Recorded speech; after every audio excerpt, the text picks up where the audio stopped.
Uncharted Snakes with Hugh Newman, the Valley Temple and the Osirion.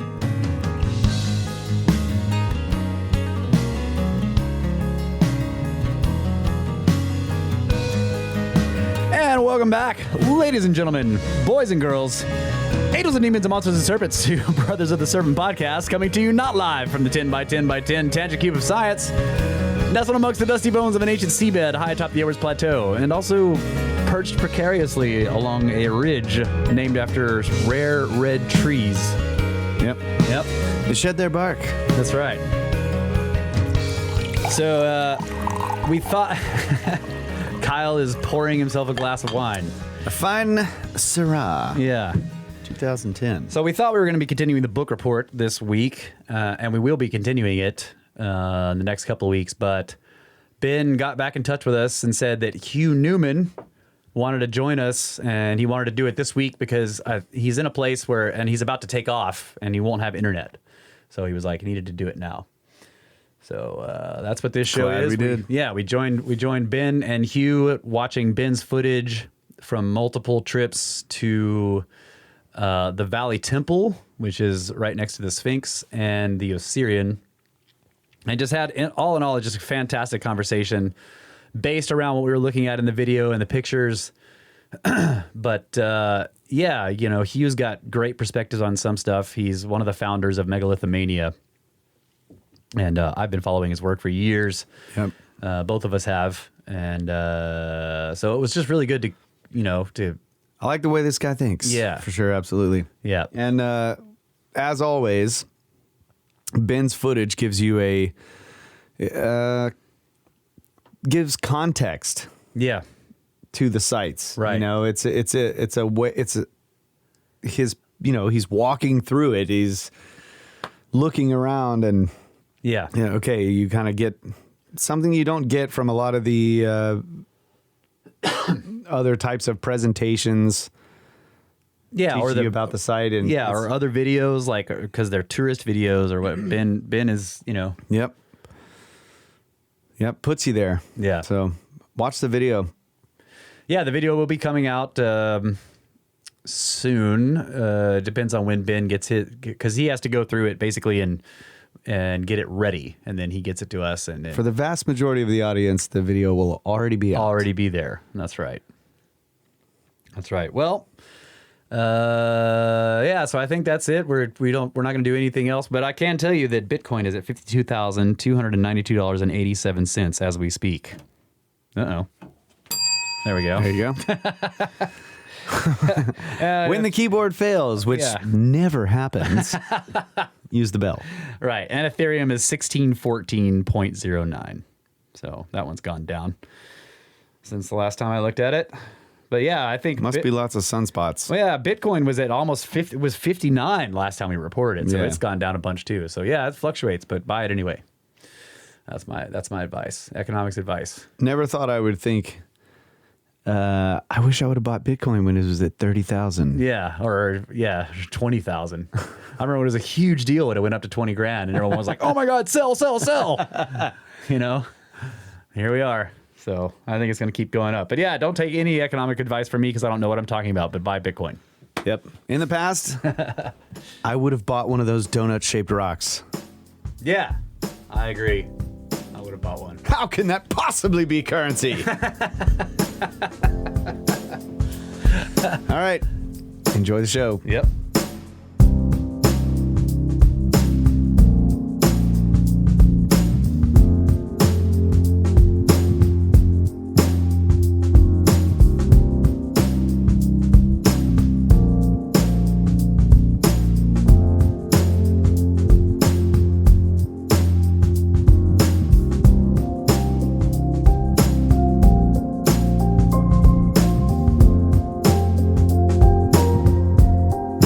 Welcome back, ladies and gentlemen, to another Swapcast with Ben from UnchartedX, and this time we are joined by Hugh Newman of Megalithomania. He's also done lots of other projects. I've been following his work for years, so it's great to have Hugh on. Hugh, thanks so much for joining us, man. This is great. No, it's fantastic. I'm really looking forward to this. Yeah, so I think Ben's got footage planned for, what are we looking at, Ben? What are we going through today? Perfect. Yeah, we got a couple of good ones today. I did also want to say hi to Hugh, and that we did recently did a chat on both of on my channel. That's I think right. It's on your channel as well. We did a podcast. So I have only just sort of recently met Hugh, and very much enjoyed chatting with him. And yeah, well today, I thought it'd be a great one. I know Hugh, you've been to these places a bunch of times, and you have videos on these as well on your channel. But I figured we'd take a look at the Valley Temple at Giza, and then also the Osirion. Both kind of similar, but different in a lot of ways. But yeah, both some just interesting, massive megalithic structures. All right, excellent. Excellent. Uh, And yeah, I should have mentioned that. I just listened to the podcast you guys did together. That was good. yeah. I loved it. So everybody should go check that out for sure. Will do. I I haven't listened to that one yet. What? Get out of here. Sorry, man. You're fired. I didn't do my homework this week. Yeah, I think I'm actually recording my microphone this time too. So All right. not to screw up again. Follow in everyone's footsteps. Pro move. Yeah. Yeah, pro move. Record yourself. So what are we looking at? We're starting here. This is outside the Valley Temple. Look at all those ancient chairs. Man. Yeah, let me roll the video. In fact, I love this shot too. This is probably one of my favorite shots. Yeah. I use this one all the time, but it's the panning walk in front of where the Valley Temple sits, which obviously you can probably tell from the background, fairly well-known spot. Yeah.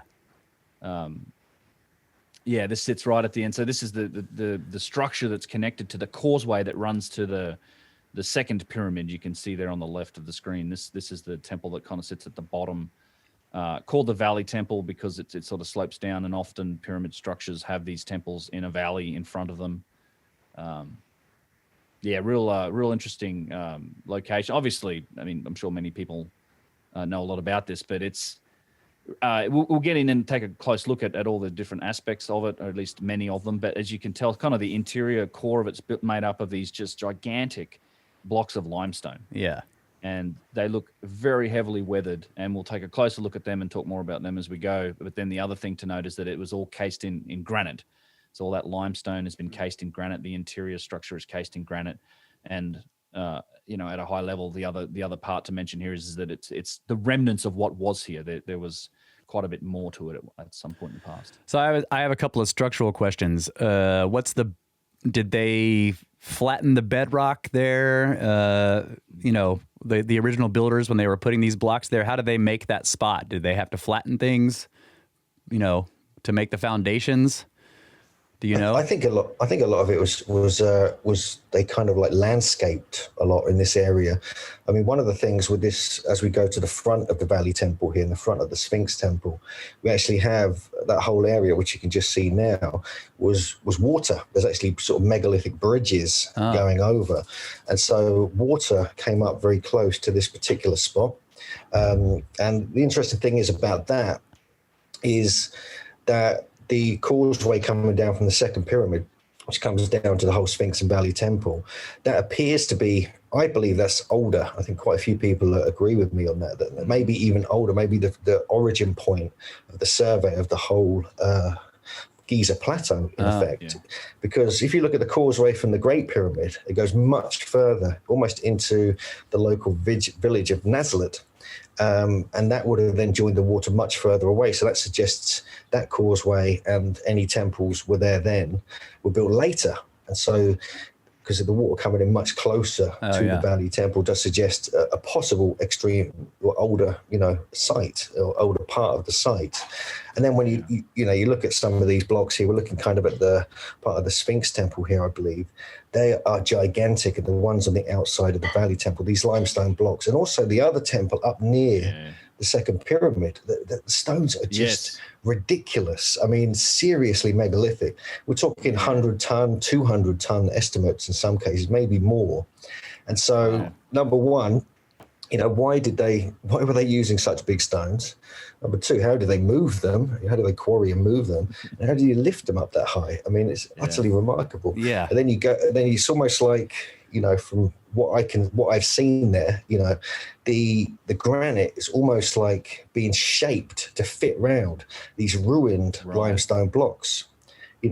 possibly on the outside and inside, like in honor of this earlier temple. So the granite may be later. There's debate about this, and we can talk about this as we go further into the temple. We'll see more examples. Yeah. But you can see these pieces here, for instance. We're looking at these beautiful kind of curved pieces of granite on the bottom against these huge limestone blocks. Yeah. And, these curved granite pieces, maybe you know this, Ben, but they thought to be on top, going across the top of the temple outside. Right.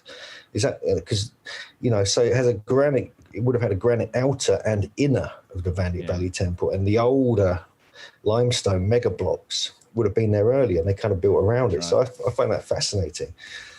Yeah, there's a bunch of points to make about that. That you're right. I think the granite on the outside, just the location originally. In fact, one of the things that's really interesting about this, because we will come, I don't know if I have footage of this later, but I just wanted to mention while we're out the front here, that, and this is something that John Anthony West reported at one point, was that and this goes to the landscaping and the foundation question, but they did drill down in front of this. So for one, I think they did find, there is some constructed stone here. They did find a boat, remnants of a boat they reburied. But the other thing that's interesting, I think they drilled down around 100 feet down here. And there's still at one point, I don't know if I've got it in my footage, but I've got photos of it. There's still like the hole where they did a core drill out the front here, and it went down something like 100 feet, and they found granite, which is obviously, this is a limestone outcropping. So yeah, what is granite doing down there? Which is kind of the interesting. Maybe there's so it lends to the idea that there's possibly structures and things underneath, as there are. And easily 100 feet underneath the causeway, like the Osirion shaft, and obviously the Sphinx is there, and all of that sits. I think there's quite a bit that could be found if we really went looking underneath the causeway and underneath this whole area. One of the things I've come across when I've been researching this is I'm a big fan of Robert Temple, who's written a book called the Sphinx Mystery and also Egyptian Dawn. And he's spoken at our conference. I've had lots of conversations with him many times. And he's been on top of the Valley Temple. He's climbed on top, and he's also been underneath parts of it as well, and in places no one else has been. And he's found what he thinks are like areas where ropes would go down deep into the ground, and what they were used for is unclear. But he's found a few different spots where there's evidence of conduit thing, right? Yeah, and there's evidence of like the scraping of the rope on the granite and the limestone, suggesting they were doing something deep in the ground, perhaps building, like you suggested, possible other chambers that have yet to be unearthed. So there's little anomalies like that he picked up on, and then when you go on top of it and you actually look on top, you actually see keystone cuts as well. You see like it's traditional Egyptian and Peruvian, Tiwanaku, and many other places. So they were, had all these different styles of working, and some of these granite pieces we're looking at here are pretty intense. Look at the beautiful mastery of that. It's almost like polished, aren't they? Yeah, you have those granite boxes. I mean, they're in the ground at the Osirion shaft, so we know they were putting boxes underneath the ground as well, and some of them are fairly large. And actually, you mentioned earlier, Hugh, too, that there's a temple that sits up at the actual pyramid complex, up at the foot of kind of the second pyramid, that is as big as this site. And I think I've got a video where we sort of pasted off and did a rough calculation with Yusuf, and you're talking like 120 ton blocks of limestone, and same sort of massive stuff up near the pyramid. In fact, at the end of this too, I've got a couple other sites that look just like this, and with less granite. I think, these weren't the only locations that the ancients were doing work like this. And so this is we cut away to kind of the left side of the outside of the Valley Temple here, so you can see what's left of some of these.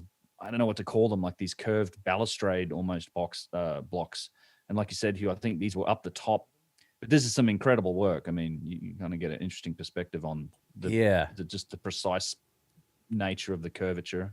And then there's like incredibly heavily weathered limestone pieces lying around too, which is interesting. I mean, the limestone blocks in the wall are very heavily weathered, but there's pieces on the ground there that, I mean, unless somebody has busted those to look like that, Jimmy.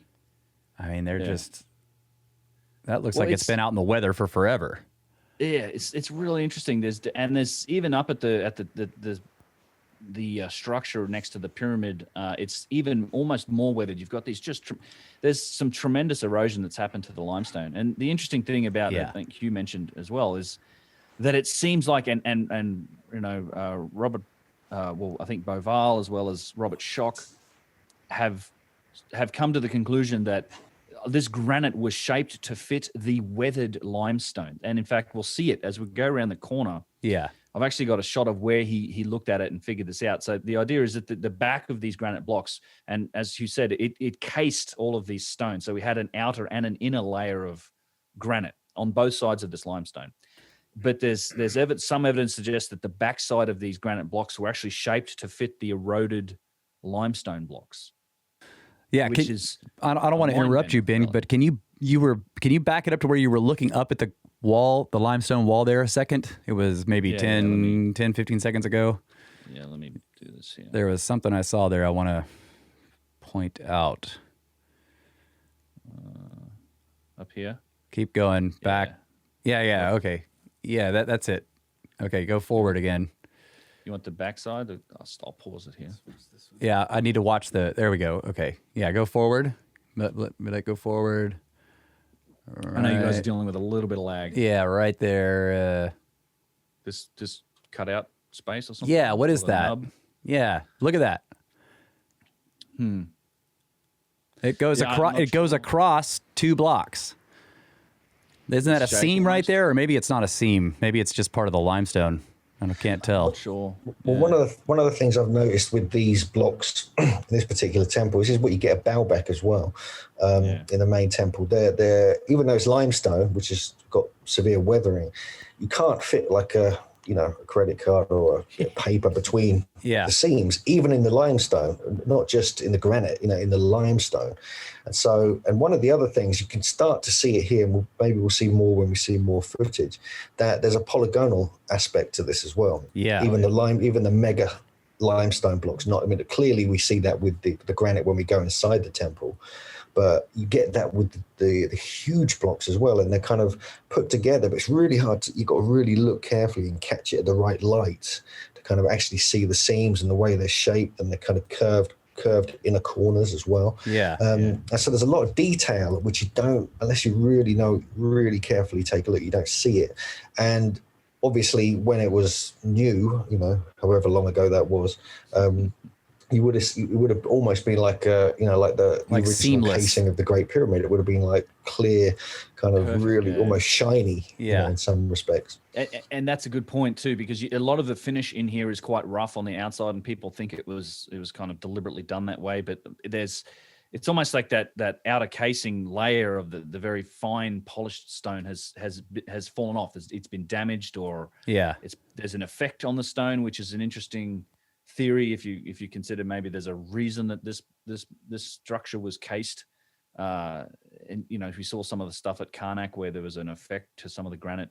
I think this was all very, very shiny and polished and well finished earlier, but it's this, and you can see some little pieces of it here and there on the curved blocks. You can see them. This is the first time Jimmy'd seen it. He was astounded by it. Yeah, I'm astounded by this. It's amazing. Like 40 tons, 50 tons, probably some of these big blocks.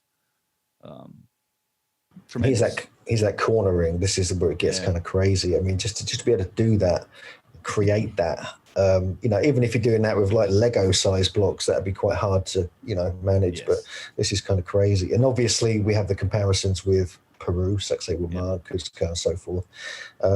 But here they're kind of mostly kind of flat rather than sort of puffy.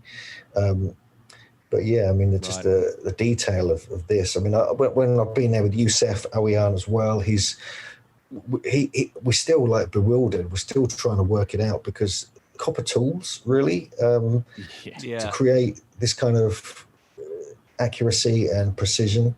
And I think you'll see here, this is the first part. You can't really tell, but there's a lot of mirroring going on.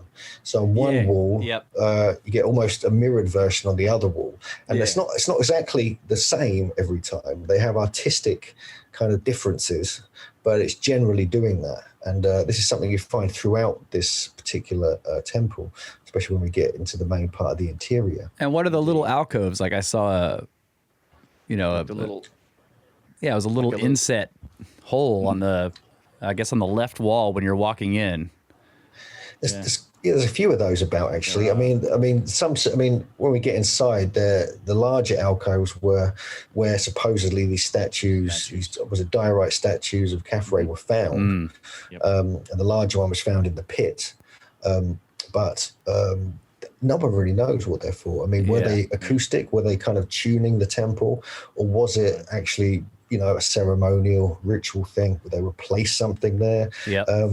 It's really unclear. I mean, the mystery of Egypt, although we're told so much by the Egyptologists of what really was going on and when it was happening, a lot of it is guesswork, and we all know that. So again, our speculations could be as valid as any academics, Egyptologist.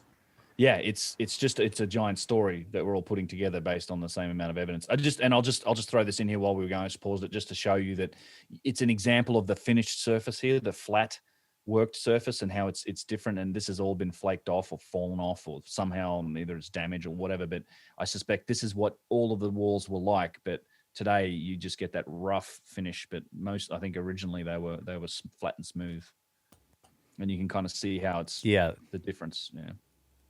But yeah, you're right, Hugh. There's people, this tends to be put in textbooks and taught in school as if it's fact these days, and it's very much not the case. We're all, particularly these early parts of history, we have a limited set of information that we're working with, and I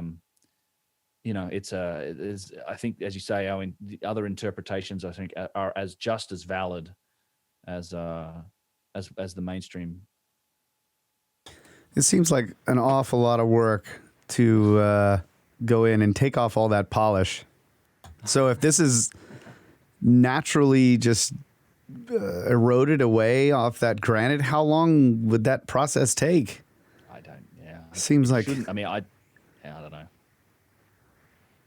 These ones here are giant, aren't they? These are absolutely huge. These sloping blocks on the front here, massive. It's just, I just find it so. And then we started to see the alabaster floor in a moment as well, which is we'll get in another mystery.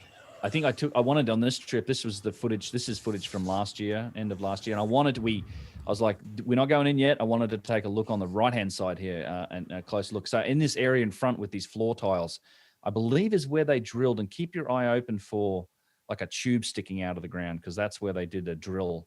I feel like I've got it somewhere, but it extends further down here, and I think it turns into, I don't know, is this the Sphinx Temple here, or is the Sphinx Temple that small structure that's next to like the left forepaw of the Sphinx, or does this structure kind of flow into the Sphinx Temple? This is the Sphinx Temple and the Valley Temple are kind of directly next to each other. They're like adjoining.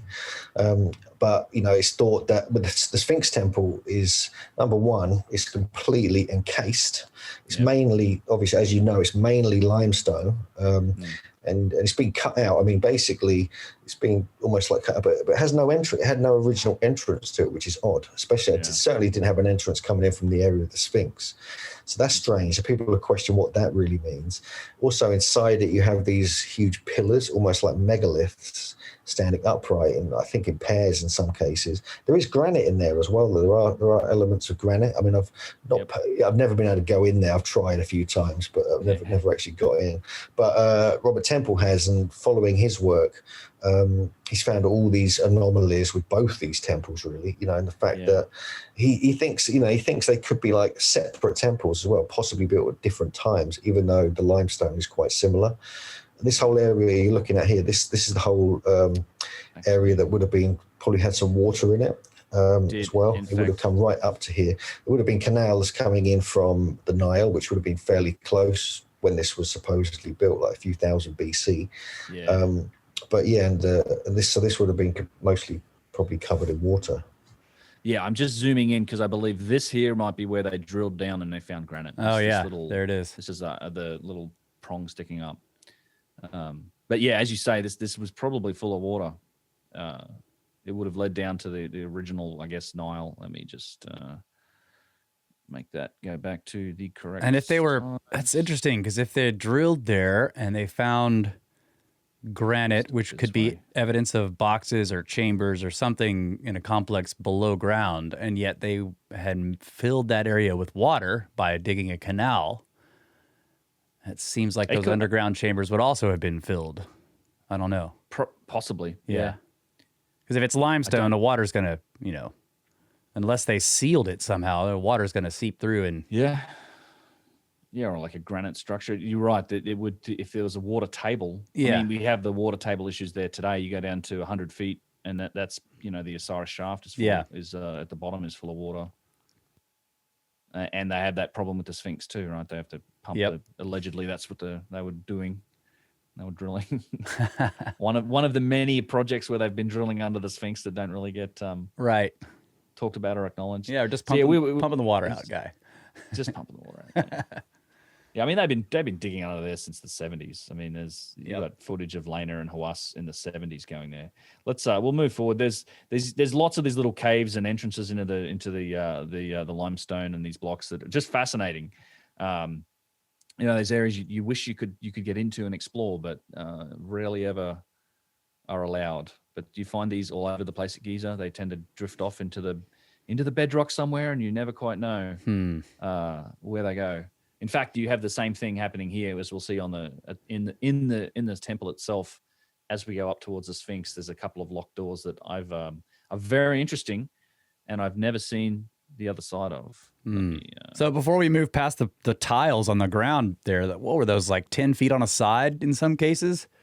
Oh yeah, and they're the huge. Much like up on the much like I think you've definitely got some tiles going on here. Yeah, and how thick were they? I mean, those are huge pieces. Well, yeah, if you look at the ones up at the plateau at the pyramids, particularly the second pyramid. In fact, you mentioned earlier, like the second pyramid. The more I think about it, the more I think that there's a good chance that the so-called Khafra pyramid, the second pyramid, may be the oldest one, right? Because it's in the center, it's connected to the Sphinx in these areas where we have a lot of pretty hard evidence that these structures are older. But it's also the most megalithic, the biggest blocks in the foundation. I think we did the episode looking at it, and if you look at the floor tiles up there, some of those are probably a meter, maybe a little more thick. Wow. And they're also three-dimensionally interlocking with the bedrock beneath them. So they interlock with each other. Everything you look at here is no mortar. Like it's all like, as you said, you can't fit a credit card in between them. Incredible precision in the work. But the other thing is the same thing applies to the bedrock and the tiles in the bedrock, the foundation layer. I think it's one of the most remarkable parts of Giza, and people just walk right over it looking at the pyramids or these other structures. But some of the engineering true wonder is kind of under your feet. Yeah. And so it's, this is interesting to me because I'm just thinking construction wise. So if you've already you've moved the sand away and you've cut down to the bedrock, you've got a foundation. So why would you bring in gigantic tiles of some other material unless there's a reason for that? You see what I'm saying? Like if you've already cut down to the limestone bedrock and you've flattened it, why would you need tiles of alabaster? Or limestone or whatever they are. Yeah, it seemed to be super important to lock these structures in. There was what seemed to be a functional requirement to interlock this stuff so firmly that and why if these structures, so it leads you down the path thinking, were they resonating, were they activated somehow? It was very important that they were solidly locked and to the earth. Like that, so right. You've hollowed out this, you've flattened this, this area of bedrock. Although in cases, and the pyramids themselves too, they're not just the second pyramid, but also the main pyramid. It's not flat. Like there's parts of it are actually made from bedrock. So you've got tiles going into the ground, but you've also got the ground coming up. And it's all locked together. Even on the Great Pyramid, there's a few blocks here and there of its first course that are actually formed from the bedrock. They're like straight up out of the bedrock. Yeah. So it's a mystery, but I don't know. It seemed real important to lock these things into the ground. So here we go. We've kind of walked into the structure now on the inside. Yeah, this is kind of where it gets interesting, isn't it? We see in the cornering again and the joins. Look at that cornering. It's crazy. It's amazing. I mean, why did? Obviously they want to lock it in place. There's a purpose for like making it extremely like earthquake proof and things like this. But this is sort of beyond that, really. This goes to a different level of complication. And have no idea what Mohammed found there, but What is that? I think it might be a mummified ritual object. I don't know. I don't know, man. And It's always puzzled me. so is that a Same footage? You were This is saying that from was a few years statue ago. alcove up there? Is that what the idea? That's the mainstream idea. Well, I think this one down here, what we're looking at now, pit. the pit, is where they found the larger. Is that where they found the larger Caffrey statue? Caffrey Half enthroned. enthroned or whatever. Yeah. Yeah, the one that's that's where they found it. that's the one on display. It's diorite as well. That's even harder than the granite. It's And that's crazy. actually on display in the main museum in is. Cairo. And that's the one with the beautiful kind of falcon on the back of the head. Yeah. Yeah. With ridiculous detail. I mean, I've had Youssef, and Jim Vieira, who's a stonemason as well, looking at that and just go, what? So even if this wasn't built by Caffrey, which is one of the theories, it's actually earlier structure potentially, still they had that high technology going back through all the different eras of Egypt. It wasn't just the super ancient. Right up in even to Ptolemaic times, they somehow passed this from generation to generation and were able to do this. That's why it's so hard, I think, to date this kind of stuff. Although, again, Robert Temple has done some interesting dating. He's actually done some thermoluminescence dating. Thermoluminescence. And he did it with some granite on the third pyramid and also near the Valley Temple. And he was getting dating that was at least 500 to 700 years older than this, which I believe is around 2,600 BC. So it's going into 3,000 BC and beyond.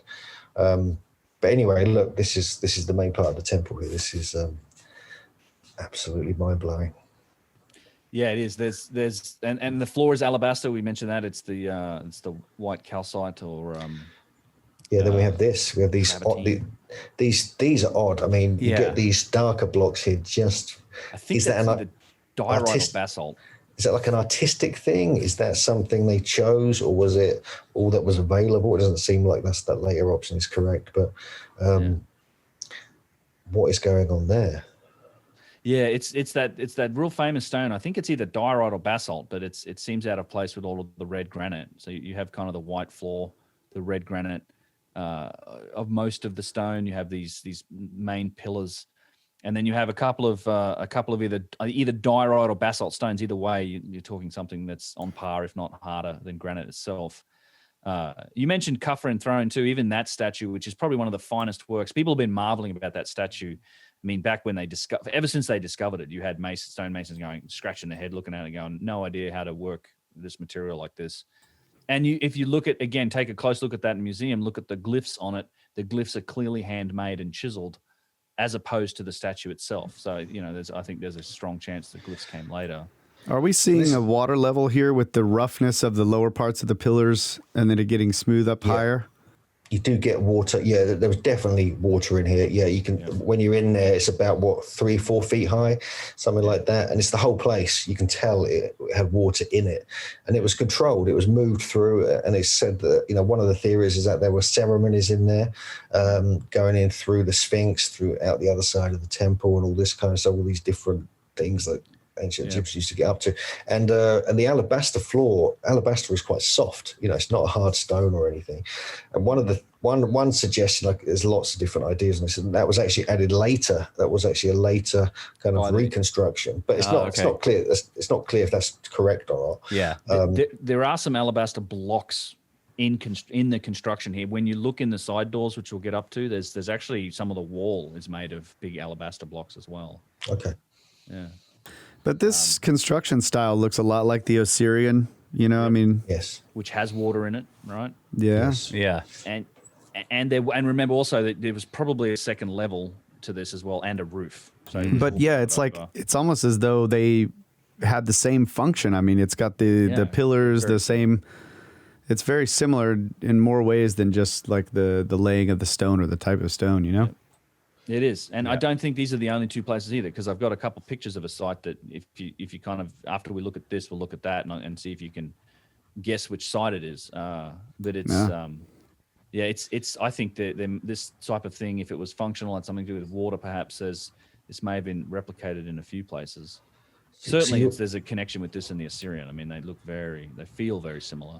So you're walking up the passage now. This is like going upwards to the Sphinx, and it's worth noting here that these walls are often or very closely mirrored again, with these side chambers as well. And also, if you look at some of the angle on some of the stones as they go up, they refer back to the golden section kind of geometric principle, and they kind of fit back in. And there's a lot of that going on here constantly. You just don't see it unless you kind of trained in that kind of thing. I following the work of people like Robert Temple. He points all these geometric aspects out, and it's one of the chambers on the right hand side. I think it's all alabaster. So these blocks in here, it's all alabaster. There's a granite floor, in fact, and you see it more clearly on the other side, but these are white alabaster blocks that go around the corner. And as far as Yusuf, I've asked him a couple times actually. He's never been in here, and he's never seen these doors open. And every time I go here, I stick my camera in, I have a good look, but they go in and around the corner, and I don't know where. But you have these beautiful so you can see the contrast with the granite and the roof. But yeah, this is all alabaster blocks, and you see the same thing on the other side. I think the bottom layer might be granite on the other side, but then you have alabaster in here as well. Yeah. Yep, that makes me suspicious. They're locked and never opened. Yeah. I mean, Yusuf's been there his whole life, and he said he's never been in. This is one spot he's not ever been in. Yeah. No, that's where they put the stools. That's the nightly cleanup crew. You just got to find the janitor, man. You mentioned the roof as well, Ben. That's one thing that I've always wanted to get on the roof of that place, but Robert Temple, again, I keep mentioning, he's been up there and he's got some really good shots in his book and on his website looking at that. Oh yeah, and this is one of the door jambs, right? And where they would they have had like a granite door, or would that have been just a wooden door? Wow. Who knows? But from up on top, it does seem what he thinks there were all these long pillars going over the roof, and there were many of them would be closely put together. She couldn't fit a credit card between them, but then there would be gaps, and then there'd be another section of these. So he believes there was certain light coming in, right, and that may represent maybe an astronomical. They may have been using it as a solar temple to observe shadow effects as they move through the sky around a year, so it would illuminate certain things within the temple and give clues, to the initiates who understood this. So there may have been a shadow. Same with the Great Pyramid, because technically it has 8 sides, and around the equinox, one of the sides, you can see one of the faces, half of its shadow, half of its light, just for a few seconds, and it changes. A bit like you get, the same thing at Chichen Itza on the equinox, which that's right, with the snake on the side. So I think there's something to do with that, because I find like any of these massive polygonal sites like Sacsayhuaman, with all these nubs, protrusions and other things, they may have had some astronomical or solar shadow function where they were recording very important times of year. It could have been for agriculture. It could have been for something much more esoteric. It could have been much more cosmic. And even they were so obsessed by geometry and mathematics. There may be codes throughout this whole kind of design. Every single angle, length, orientation are something more than we realize. And so there's still these different aspects that these brilliant people were building into their sites. Yeah. There's a lot to it. Yeah. Yeah. And I'm imagining now, you were talking about, there'd be places where light could come in, and it would, of course, it would move during the day. And if there was water in there too, as like reflecting pools, that would have been really beautiful, like water, like shafts of light coming in, hitting water and bouncing back up onto ceilings, and just, I don't know. Yeah. That would have been gorgeous. Keep that thought. Keep chatting. But I just wanted to point this out as we walk up here. This is probably one of the best examples of something that you mentioned earlier too. Yeah. Look at the left side and the right side walls. Look at the shapes in the walls, and you have that mirror, that matched shapes, kind of the symmetry of the blocks. This isn't random. So look at the left and the right side of the blocks as we walk up here. But I think you're right about the functionality of these buildings and the angle on astronomy, and using them as solar temples and marking things with light and cycles. It shows an understanding of cycles, right? I think alignment is a serious clue, and to I think either dating and then also understanding some of the sophistication of the original builders. I still think one of my preferred ideas right now is that the original structure was not designed for people, but designed as some sort of function. I'm not necessarily saying a power plant or whatever, but I like that idea for like the pyramid and this, the fact that it's been flooded. Trying to imagine it having something to do with flowing water. I don't know, some kind of, I don't know if it's power generation or. Yeah, I mean, some form of, who knows, right? I think some of that answers to functionality. Yeah, a functional times tool outside of some kind. But yeah, I think you're right. I think originally some function was attached to these things. This Kringo. Yeah, and then it's easy to imagine people coming later and it becoming something more for people, right? Like the religious ideas or ceremonies being built around these sites, honoring the old ones. That's right.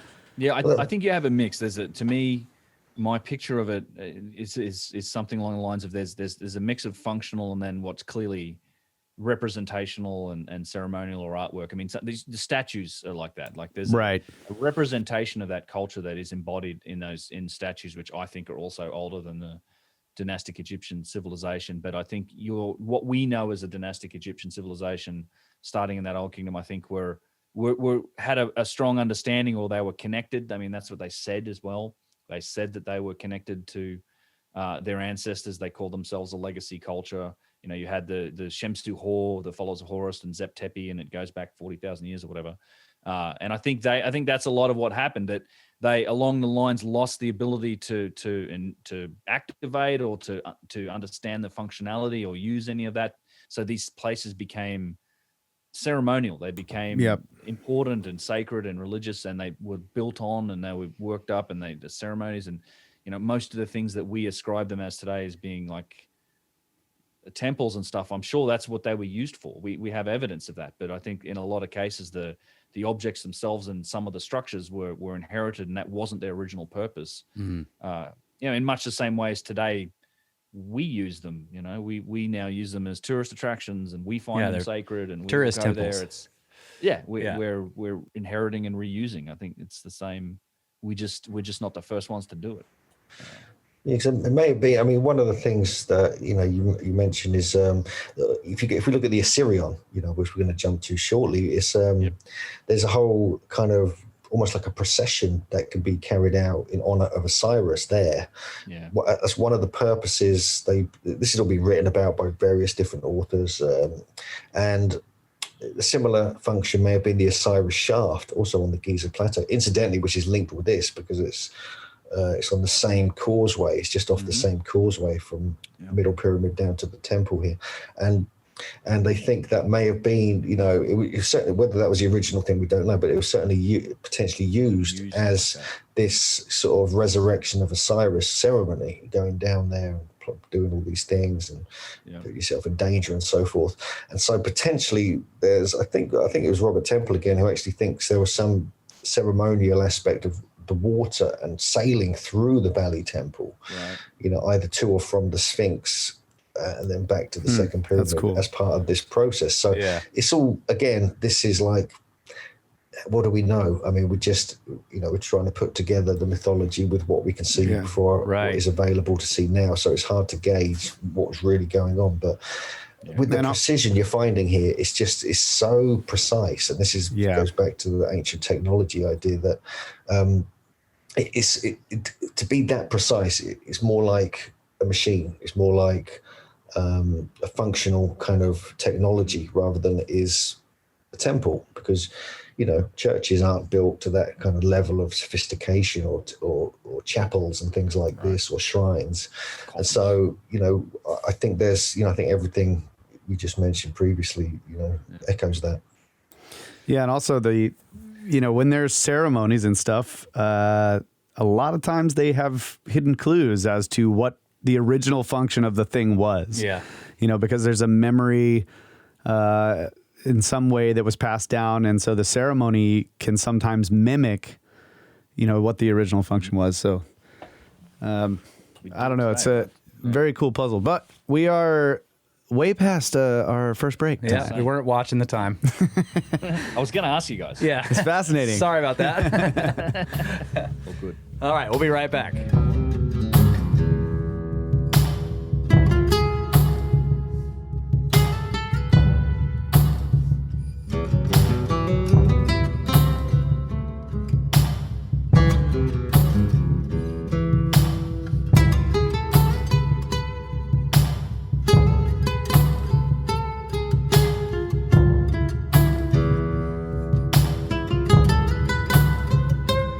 And welcome back, ladies and gentlemen. Brothers of the Serpent here with Hugh Newman and Ben from UnchartedX. And we're going to go back through what we just went through because it was a lot. Yeah. We got different footage. Yeah, we got different footage from a different time. So Yep. take it away there, I think this is mostly all footage from last year. So fresh. A lot of that footage of the walk through the inside of the temple was, I think, 2016 era, and this is 4 years later in late 2020. It's a similar area. So this is that entranceway with those blocks that go around the corner. And again, it's I think a lot of these surfaces, while they're rough today, I think they were originally flat and smooth, if not polished. And there's a few examples here and there of those surfaces, and you can obviously see that something's happened to the surface of the stone. But it's unfortunate we don't have those flat surfaces to test with surface roughness meters and some of the new gadgetry. Yeah, and you guys are right. Both you and Hugh have pointed out, and I'm starting to notice now, watching more video, that there are patterns that recur in the way the walls are made, even though it's not completely recurring. There's always something different, but.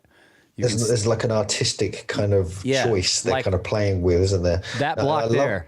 Yeah. I love that because it's like, to me, it's like really abstract. It's like abstract thought, abstract artistic kind of ideas are being placed within these temples or these, whatever they were. They're not just constructing. They're like artistically designing and playing really with it. Yeah. And one of the other things you'll notice as well, maybe we'll get to see some of this, is there are natural kind of in the granite, there's natural kind of striations, like seams or streams or whatever they're called in the granite. Occlusions in the granite. And they, I think, have been chosen artistically about where they go. Something me and Andrew discussed a lot when we were in the Valley Temple, Andrew Collins, that is. And we just like kept spotting that. We saw that at the Osirion as well. And I'll jump in if I see one as you move the camera to the various parts of the site. But I know there are a few in here, and they're odd. They're kind of where they're placed and why they were chosen. Right. It's kind of interesting. There's also a stone in here. I'm sure we'll get to it in a minute. At the end of the main corridor, as you come through the main door there. I think we're headed down there now. At the end, I think it's like 15 sides or something. One of the stones. Right. We'll get there. You see one of them streams there, just on that stone, and you see another one here above the black stone. Above the black stone, that's a good big occlusion. So there's quite a few of those, and they're like really strangely placed. They're not just random. I don't think. I think that was part of the kind of art design. Yeah. It's like with go ahead. Sorry, I was going to say reminder that the footage is like, it's just my raw footage. So apologies if I am thrashing around with the camera. I think we were doing a lot of talking while I was filming. No worries. No, it's great. I was just going to say, it's like the cool thing about the patterns is it's like they're illustrating symmetry, but more in the way that nature does it, where you can tell that there's a pattern, say in the leaves of a flower, but from one flower to the next, they're all different, even though you can tell, like, okay, this is the same, fundamental pattern coming out. Yeah. It's never perfect. And that's kind of what it does. Like you'll see this pattern over here in the joints of the stone and the other one on the other side, but they're not exact. It's recognizable, but not exactly the same. Yeah. Just like nature does. You're right. Yeah. Yeah. These pillars in the center are just massive, although the ones at the Osirion are even larger. And it's probably worth noting that some of these have been stood up again. Like this place was originally when I think Vice was one of the first guys that explored it. He actually blew up a couple of these with dynamite to get them out of the way to shift them rather than try to pick them up. So he did destroy a couple of these main columns that have now been put back up. So, man, dynamite is the last thing I would imagine thinking of if I found this place. Like, hey, let's stuff some dynamite over here, and I don't know. Right. Fair few of them used it. Well, yeah, I mean, it was Petrie kind of chided them for it with the energetic blasters. I think he called them of the previous era where they would. Well, we can't get through here. Let's just blow it up and see what happens. Like Mariette was another guy. They definitely were. We're looking at these alcoves in the floor. Sorry, Ben, but before the camera moves, are they cut out, or is this actually tiled in? And are the wall stones going below? Because it looks like some of the stones on the wall are sitting on top of that floor, but then they go down into those alcoves. We got a little look at one here. Let's have a look. There you go. So yeah, I think I think the stones go down. The wall stones go below them. Yeah, and then these have been tiled in afterwards. Okay. Would be my. I think that's right. I mean, because you get the alabaster appears, it looks like it's been added later. That's what it appears like anyway, but you never know. Yeah. I mean, and I get a feeling some of the stones may fold into the floor level as well, but we don't see that. Yeah. Maybe. I mean, because you're getting that in the corners, around that corner. You probably had that on parts of the ceiling area as well. If you get on top, you can sort of see strange elements. And this stone here, just on the top part of this shot, is one of the biggest ones in there, I think, and that's got polygonal features. And this one again is mirrored on the other side, almost identically, almost exactly the same size. So, and we're, sorry, go ahead. No, that's okay. No, I was just pointing that out. And massive. Yeah, I mean, the further you get down, you start seeing more of this mirroring. It kind of gets kind of intense because some of the stones get smaller as well. At this end, and they're still mirroring as you go down even further. But it's utterly remarkable, really, when you start thinking and it's about the other thing. And look at the angle on that as well. There's little angles off the vertical kind of corner. Yeah, that one there. They have a lot of that going on, and then you get a little kind of polygonal corner on it, things like this. Yeah, I mean, why do that? I mean, it's it makes everything so difficult. I mean, it sure does. Just trying to make it difficult for themselves. Maybe it was a test. It was like part of the initiation, like you do this or you die or something. Do it properly. Do it properly. So we're also seeing the limestone way up above, like where the granite ends. What's going on there? Well, there was another level likely to this whole structure. There was certainly a roof on top, if not another whole level on top of this, and the granite. The limestone goes up up again, so you may have been dealing with multiple like actual levels to it. And it's like we're discussing this interior structure, but it's clearly the second stage of this original building, right? Like you're in here, but we can't even see what because this stuff was cased around even on the inside. That original, much more ancient limestone, right? So you can see. I just saw there a second ago on the top of the wall. You can actually see sort of gaps where stones would have been like lintels going across above the current lintels as well. So there would have been another roof over the top of the lintels on top of the uprights. So and that's what some of the early descriptions talk about, some of the antiquarian images.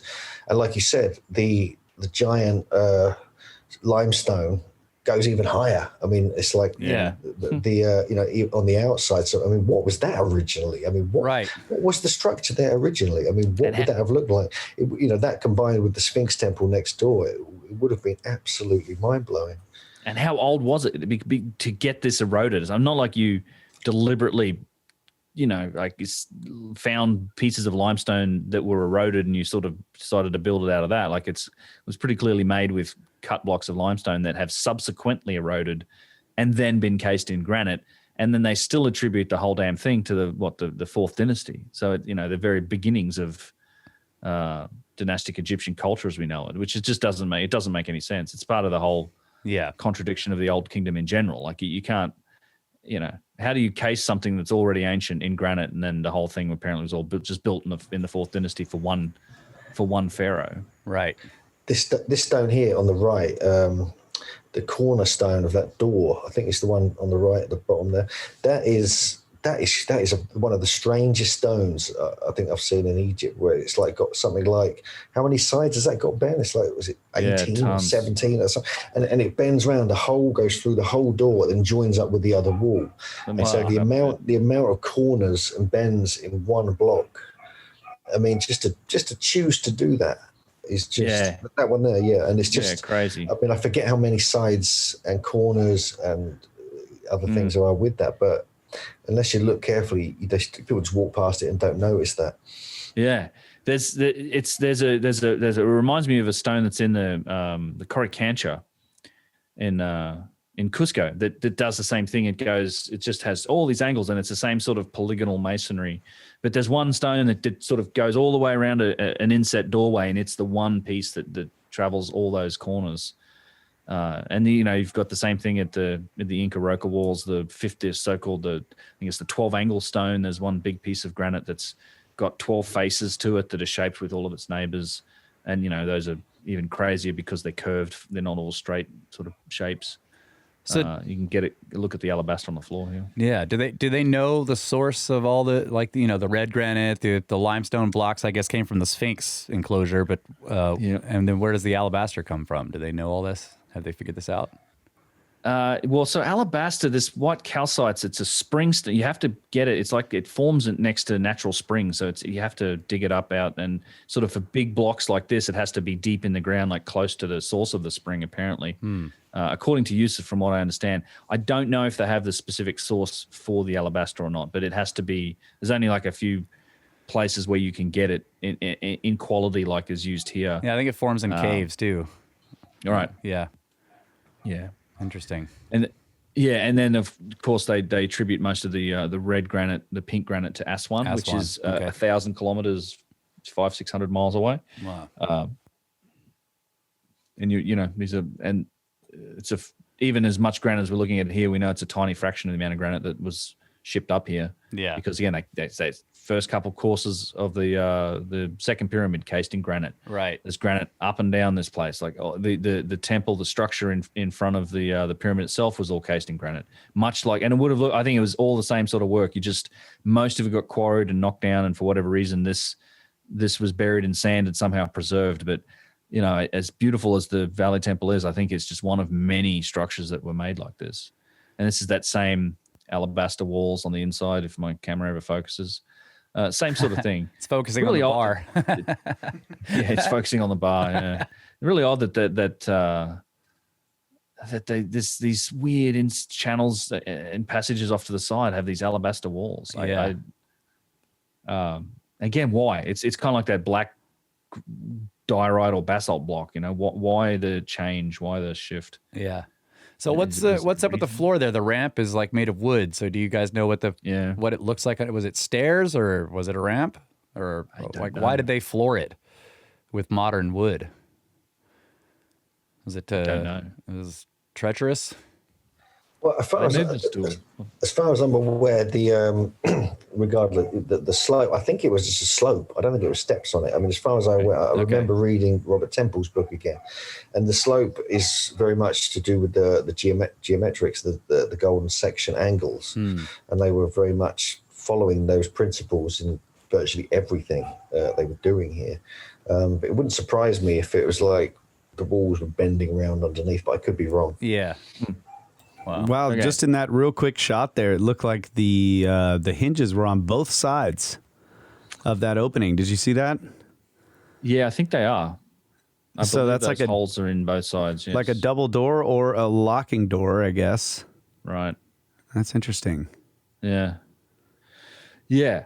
So then we pop out and have a look at the Sphinx, which we did see a little of before. But what I wanted to do is maybe we move on to some images here that I have, a couple of pictures, and Hugh, you probably recognize this site or guess, but I think that you're looking at in this site in question, as we just flip through these, it's another supposed Old Kingdom site. It's one that not that many people get to see. But I think you're just looking at the remnants of something that could have been like this. I think this probably existed on a number of sites and even maybe a number of places at Giza. But, it's another place that has these big limestone blocks, huge lumps of granite laying around, mostly all been quarried, which is the one that I was looking through my pictures and I was like, man, it's just like, this is what that temple might look like had it all been just knocked down and quarried and removed in the same way that, so many other sites have had. And that, maybe if it wasn't covered in sand and preserved, or at least partially preserved for us to see today, you might see something like this is all you'd have left. So it's a good example of kind of the clues. Like this is a good shot of it here. Giant blocks of granite, huge blocks of limestone. Man. Yeah. And you're right. In some of the other shots you showed, you could see that the limestone walls have like slumped. Yeah. Wow. Any guesses? No, I don't think I've been. Is this Abu? It's not Abu Rawash, is it? Yeah, it is. Yep. Yeah. Because there you go. Yeah, because you've got the. It's almost like a pyramid without a pyramid, isn't it? It is. Yeah, it's like with the hollowed section. Huge interior. There's a couple of stones there as well. I remember seeing. I visited there twice, I think. And there's one of them has got this beautiful curvature on it, a bit like you find one of the outer stones on the Valley Temple. That's actually one that Chris Dunn looked at, I think, as well. That's this stone here, yeah. Yeah, and and just the size of the machine would have had to carve that would have been so big. It's unthinkable, how they could have done that. But Abu Rawash is an odd one because it's like a huge pit, and then there's no pyramid there as such, even though there may have been. It might have all been quarried away. I think there was. Just from the sheer amount of rubble, and this is like, I know this is like Chuck doesn't think this was a pyramid, and he thinks that there was a number of Chuck from CF Apps. There was a number of sites that weren't, and it definitely bears similarities to Zaywat El Aran. There's other great pits just like it, but when you look at, I think mostly the structure was quarried. I think there was a lot. There's so much. There is the berms of nothing but chip rubble, like. You're talking, like 30, 40 feet high, massive berms of nothing but just quarry offcuts, little chips, all limestone, like all quarry rubble, like quarry rubbish. There is so much of that around this site. I think this was the quarry for millennia. I think people were just taking stone from here forever. And whatever it was, whether it's a pyramid or not, I think there was just a massive structure there originally and something else going on there. But yeah, today it's like this giant open pit. Not to divert away from it, but it's just like, I think it's quite possible. My point was kind of like, I think there was just like we have with the Valley Temple.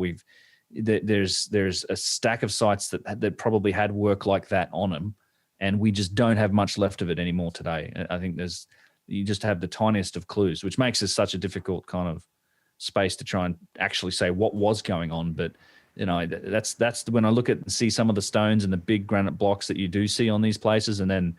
Might even have a couple of these on various sites. I think originally you could have had structures as big as the Valley Temple on these places as well, all from granite. Yeah, and that's interesting because, I mean, if it wasn't a pyramid, but it was more like the Valley Temple, for example, does that hint that the Valley Temple itself may have gigantic open spaces deep beneath it like this does? Could be. Yeah, I think this could have just been the structure next to the pyramid that was here. Yeah. Even though today you're just looking at a mound of limestone and some granite and this giant pit in the ground. Right. This is similar to even just what's beneath the step pyramid, although that's even grander, and that's just a straight pit. You've got Zaywat El Aran, which is very similar to Abu Rawash. And then there's a number of other ancient pyramid sites that aren't very well documented that also have these underground structures that also have typically like granite in the bottom of them. I mean, Zaywat El Aran looks like this, but it wasn't quarried. Like they found granite blocks and a granite coffer, and it's tiled. It's an incredible story. Yeah, tiled with granite. Yeah, and I think you get that at Hawara as well, with the so-called labyrinth. There's a whole load of granite deep under it there, and we got to walk down underneath the pyramid up to a certain point, but it was flooded. With water. You can see the beautiful kind of. The passageway was just precision engineered. So there's so many of these sites. On top, they're ruined. Underneath, that's barely been. Some of them are flooded out, so you can't even get down to them. But I think that's why. I think actual like sand and rubble kind of saved the Valley Temple and saved the Osirion. You know, it kind of preserved it in a way for future generations to actually appreciate. Yeah, it escaped the quarrying. And I think you look at, in a lot of cases, not everywhere, like Giza and some of these sites, you have a very complex and I think builder structures on top of the ground. But I think in some places, like Hawara is an example, where you have something more complicated and high tech sort of underground. That then, like that whole adobe mud brick pyramid, I think was probably dynastic. Like they probably built that over the top of it, much like I think the step pyramid was probably built by the dynastics over the top of something that was pre-existing at Saqqara. But yeah, I mean, Hawara is such an incredible spot. I mean, if you want an interesting story, look up what Petrie wrote about it. And I think it's Hawara. He has a book. He has a couple on Hawara, but when he first found what's down there, there's like a 100-ton block of yellow calcite, some yellow crystal. It's almost like a box inside this crystal box room that's beneath it. That's this giant structure. And he could, it was still flooded in his time. He could barely get down and document it. But then the water table, it's still down there, but the water table rose and you can't get down there anymore. Like his story of what's down there and what he found in it is really interesting. And it's something I'm going to dig into at some point and do in a video. But yeah, some incredible, unique stuff down there. Just like, I'd love to eventually have someone get in there and take pictures of that box that's down there, because apparently it's one of the most incredible boxes in all of Egypt. Anyway, not to divert too far from these, but I was kind of making the point that I think these structures like the Osirion and the Valley Temple probably existed at a number of these sites. And anyway, so let's move on to the Osirion, and I'll we can keep chatting, but I'll let this video roll just to set it up. So this does include a little bit of the walk through the temple that leads up to it. This is a dynastic temple. I think it's Seti the First, if I'm not mistaken. That as they were building, it's almost like they had to turn it to the right a bit once they found the Osirion, which sits at a different level. And so we'll see that as we kind of roll through this. It is a beautiful temple as well, a beautiful work. This has got some interesting features just within this part, hasn't it, as well? It does, yeah. And but they got the King's List on this as well, which goes way back, a long way back. And that's an unusual thing in its own right. Indeed. And also, what was the other thing that kind of grabbed my attention here? There's quite a few bits and pieces, actually. But yeah, like you say, it was built, this was built like before, it appears to have been built, what was it, around 1200 BC, something like 1250, something like this. Seti reigned for like, 60 odd years. And he built it, and then he appeared to have, if one of the theories, he then found the Osirion, and that was oriented completely differently. And and you don't have temples together oriented differently in Egypt. It is not a done thing in any era. And so so either he's playing with us and messing with our minds, and he did it deliberately against the orientation of the Osirion, or he did actually find it later, and he built it in honor of Osiris, maybe in honor of the earlier epoch from the Giza Plateau. It's kind of one of the traditional theories is that the Osirion. I think we're walking through. No, we're not through the King's List bit. We just went past it a minute. Oh, sorry, I missed it. I was just yapping away. Yeah, it's fine. Yeah. Okay. And so there's different ideas, but one of the traditional theories, which most people believe, the academics, is that he built it in honor of Osiris, based upon the principles of the Valley Temple and so forth. Right. But there's so many things in here we're going to get into in a minute. But yeah, this is fascinating. Yeah. Yeah, it's almost as if the temple kind of doglegs a little to the right too. Like I think it seems pretty, there's a mass, and this is all sandstone versus the granite of the Osirion, which is just here, and it's at a different level. I mean, clearly underground, and you don't pop them together quite like that. There's a whole passageway that kind of comes down from the surface or from the back end of Seti the First temple. Is sort of to the left of this, then comes through, then changes direction for it. That eventually it goes down on a slope, then comes into the Osirion. But we'll see. Yep. We'll see aspects of that in the video. Seti, was Seti the father of Ramses? I got that right. Yeah. So because I kind of remember reading that 19th. he didn't quite finish that temple either, and so Ramses finished it off. Is that Put right? his name on it. Yeah, put his name on it. Yeah. Same thing with Karnak, right? That was Ramses and Seti. Yeah. Luxor as well. The 19th dynasty was a big one. He definitely was a powerful king. I mean, Ramses. I've got my issues with Ramses, but right. I just think that him and Menkara, I think was no, who was his son? It wasn't Menkara. It was Merenptah, I think, was his son, and they all were just notorious for stealing the more ancient work. They just would they start. I don't know who started the trend. I mean, it's been going on, that rewriting trend, and overwriting other people's names, been going for a while. But those guys took it to like a new level, like that. And today we kind of, everyone thinks that, and we make movies about him, right? Ramses, the greatest king of all Egypt, and it's, I think in a lot of cases, it's just he got to write his name on some of the greatest achievements of each of that culture, and just. I mean, he did work, I'm sure, and he was a very powerful king. They did a lot during his time, but I just, you can't attribute everything to him just because he put his name on it, because there's direct evidence that shows he was only the last guy to write his name on it. I mean, Dmitri gets into this in detail. There's not a lot of debate about it. Like, we know that's what happened, but it's just sort of gets, no, that's Ramses. That's obviously of Ramses. Right. And we have him. That's the other thing too. I saw this on Twitter. Someone did a good job. Like, we have his body and his mummy. And so we can, there's like facial reconstruction been done on the bone structure and what he looked like. And it's like not even remotely close to what we would associate and call a Ramses face. Like, there's nothing, it's like the statues. The statues, which are all apparently of him, but they don't look anything like him. Right. They're all, as you know from Chris Dunn's research, they're all geometric, they're all symmetrical, they're all like precision, all done with all different golden section principles. But anyway, this is the Osirion. Wow, God, this is bringing back nice memories. I've been down here twice, got inside it twice before, so I'm quite, for a long time now, as you know, Ben, it was you couldn't go in it because of the water level, but it's kind of reduced, it's gone down further. But all this would have had like a ceiling, much like the Valley Temple. The floor slabs are ridiculous. There's all these nubs. You can even see nubs in the lower kind of pits. Yep. And there's a lot to say. I mean, and there's also, do you get to see any of the keystone cuts in this footage? Yes. Yep. We'll get to some of those. Yep. How can they one of the aspects with the keystone cuts, which is interesting, I'll just throw this in now quickly. Yeah, go ahead.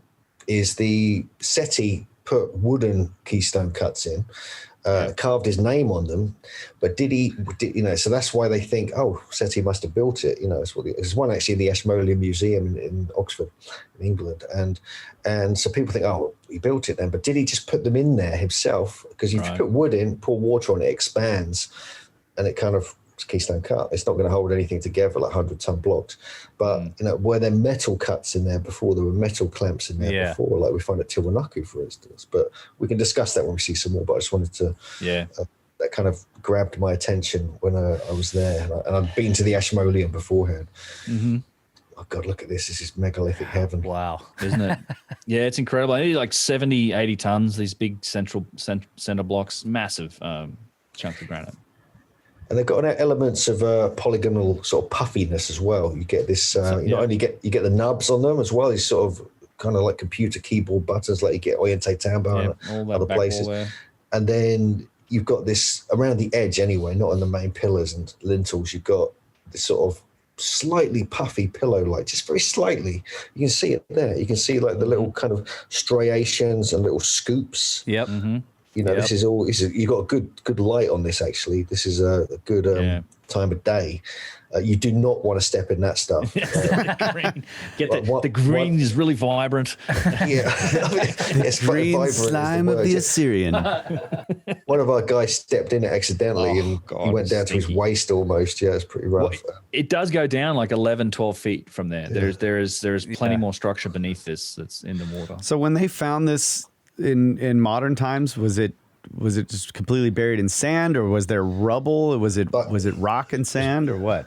It's both. Yeah, there was a lot of rubble, a lot of clearing out had to be done. There's a lot of work actually. I've got all the old photos. I've been collecting them for years. But just while we're in these rooms here, there's 17 of these rooms all around the whole kind of main sort of rectangular complex. And then you have the corridor, which goes at 2 or 3 angles heading out of the site. And how big are these rooms? That doesn't look very big. 12 feet, something like that. 15, something like that. They're not huge. You have to duck down to go in them. But you can see the cornering here as well, and you've got the drill holes, There's the hinge. doors. Yeah, wow. Yeah. It's pretty impressive. I mean, this is to me this is more impressive than the Valley Temple, not just because of the size. There's just something about this which is a bit different. I mean, a little bit different to the Valley Temple. It just has this energy. It's odd. I cannot explain it. It's just And it's strange to me that anybody could think that this is the same age as the SETI temple above. Right. I mean, this is granite and it's heavily weathered. Right. Yeah. You know, I don't understand. It's just, It's just pretty clearly not. all this little detail, and like on the left here, you can see these little scoop marks and kind of shaping. It's like they've softened the stone. I mean, this is one of the weird things. You get that a lot in Peru, as you know that. Oh, yeah. You guys know this, but you get it here, this particular site. And you were right. He is there at the perfect time of day, the perfect time of year to get that shadow cast on that wall right there to give you all that detail. That's awesome. And again, this could represent things. This could represent the movement of the sun, as it shifts around in the sky. Certain things then emerge on the walls that may be some kind of message or ritual or something like this. And so, it could have aspects of that could be part of the design, but you can only see it if you're an initiate and you know when to go there. Yeah, this is my first time down here. Only time so far. Astonishing. This was a real goal for that trip for me to get down in here and take a closer look at it. It's just gigantic. Like just these blocks are monstrous. Yeah. I've noticed in every one of these little rooms that when you go in and you look in, you can see the corner blocks that make up the doorway. And then there's a ceiling block, and it's got a platform on either side that are sitting on the corner block, so that it's hard to describe.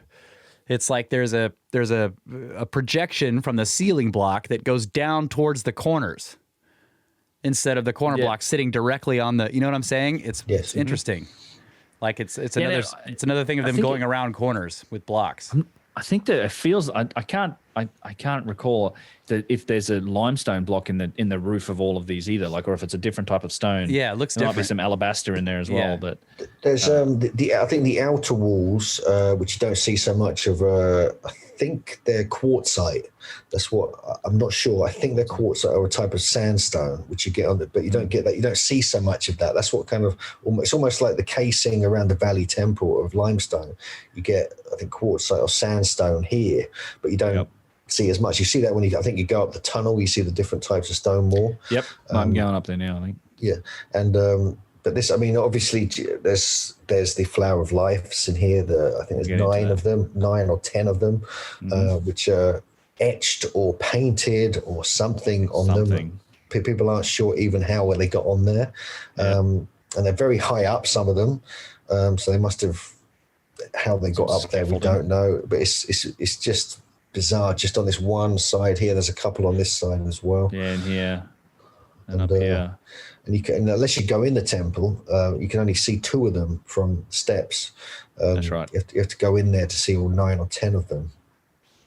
So do you guys think that this structure was originally on a surface, or did they build it down into the ground like this? That's a good question. I mean, I could tell you what I think, and then Ben can jump in maybe. But if it is older, which there's a good case for that, then that may have been the ground level, or it may have been just below ground level. It may have been like the Valley Temple, where they kind of landscaped it and then built it just below ground level, perhaps. It may have been ground level at the time. If this is super ancient, 10, 12,000 years ago, then maybe it was ground level, because the way the sand moves around in this part of the desert, that's certainly possible. But if SETI did build it, if we look at that as a theory, then and if it is in honor of Osiris, it would have to be underground anyway. And so that's why they believe SETI may have definitely done it, because that's part of the tradition, of the Osiris kind of story, where you have to go underground to kind of carry out the ceremony and the ritual. Yeah, I share that. Share your views on it. I don't. I think I suspect it's older, and it definitely goes deeper. So, but I don't think this was the original level. I think it was certainly parts of it were intended to be underground. Whether or not the same level that existed that then when they built the temple was the same level when this was original, I don't know. But it does feel like certainly parts of it were meant to be under the ground. Oh, this bit I've not been into before. This is the opposite side to where the tunnel is. That's right. So it's another whole room here. I think this was flooded when I was last here, so this is interesting. So you got these upright pillars here as well. Are these freestanding or are these built into the wall? That pillar, I think it was into the wall, and then you also have this A-frame kind of roof. In here. That's similar to the other side as well, isn't it? It is. You get to the tunnel and so forth. That is very interesting. You get this inside some of the pyramids on the Giza Plateau, this kind of roof design as well. So that would at least be contemporary, if we're looking at age, potentially the Giza Plateau, yeah. This feels very much like the Khafra pyramid, the chamber inside the Khafra pyramid, which is the same sort of A-frame roof to it. And then you also have the so-called Queen's Chamber in the main pyramid that has an A-frame roof. And interestingly, there's a slope. There is the third pyramid has an arched, a curved roof, and then the only other place where I've seen that is at Lahoun. It's that granite chamber that's beneath the Lahoun pyramid that has that incredible precision box in it. Also has a curved ceiling, and that's like a whole chamber that's made out of granite. So this is a big room. I've not seen this one. So these pillars here, what do you make of these? There you go, freestanding. Yeah, that one's freestanding. I don't know. Yeah, it's like this. They're evenly spaced along the edge there. If we go back, you actually can see. I think this must have been closed when I was there. I did not see this particular spot. This is fascinating. And just there's some of the blocks going over the roof at this angle are ridiculously big by the looks of it. Yeah. Yep. They're huge. It's quite remarkable. How long would you say this room is? It's pretty big. It looks like it's 40 feet long or something or more. Something like that. Yeah, that's probably a good, maybe a little longer even. Maybe longer, yeah. Yeah. Yeah, I want to say 20 or 30 meters. So. What is this with this metric crap? What's that? It's like 70 feet, 60 feet. There you go. It's something else, isn't it? Yeah, this place is cool. Oh yeah. We're up on time again, guys. All right. We're not paying enough. This video is so good. We're not paying enough attention. I figured we'd be up on time in a minute. Here. All right, I'll pause it here. All right. We'll be right back. This is fantastic.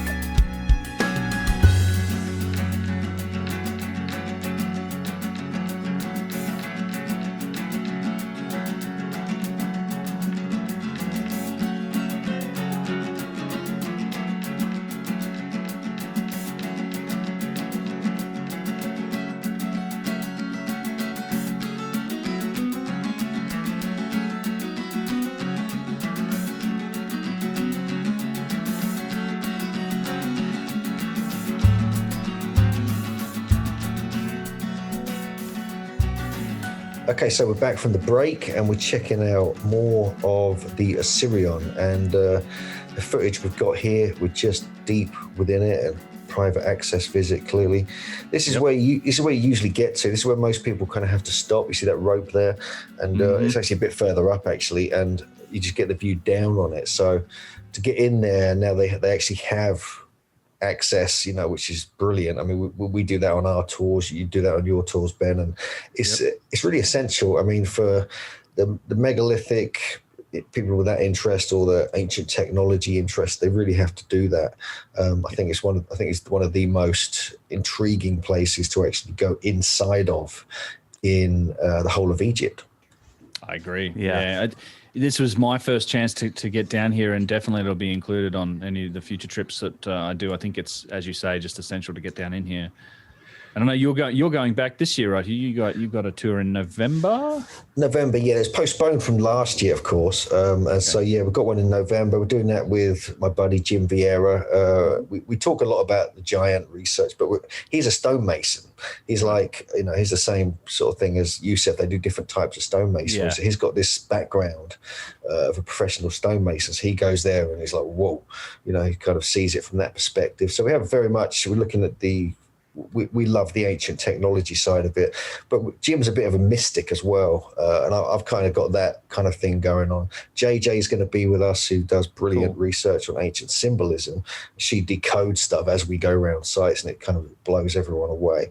But we're doing a trip there in November. There's a few spaces open for that, and hopefully we can all collaborate on some giant trip one day and get like 30 of us hosts. I'd love that. Yeah. Because the stuff you learn, I mean, it's like sometimes you get people on these trips who just give you the insights you were waiting for. You didn't spot something, didn't see something. And it's actually quite useful to go with a bunch of people.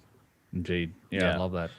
Yeah, I am hoping to get back to Egypt this year as well. I'm in the final throes of planning a trip. It's one that also been delayed a couple times. In fact, this was the original trip from last year. I've had a long wait list of people that couldn't make it because of 2020. I'm hoping that'll be in October, and I'll get to announce something about that in the next couple of weeks. I'm in the last phases of doing the same thing, but yeah, I'd love to get together on a trip at some point and do something. Yeah, that'd be cool. So this is the tunnel, isn't it? This is this is the route you've come out of the main temple and you've taken a right here, yeah. Mm-hmm. And this is actually a slope, correct, going upwards. Yep. If I kind of lost track of where we were for a second, and this goes way up, and then it takes another corner, I think. And this is all constructed, but this is a different type of construction. This isn't really this is not granite, is it? This is kind of like sandstone, or it is, I think, local stone. You can see that on the ground there.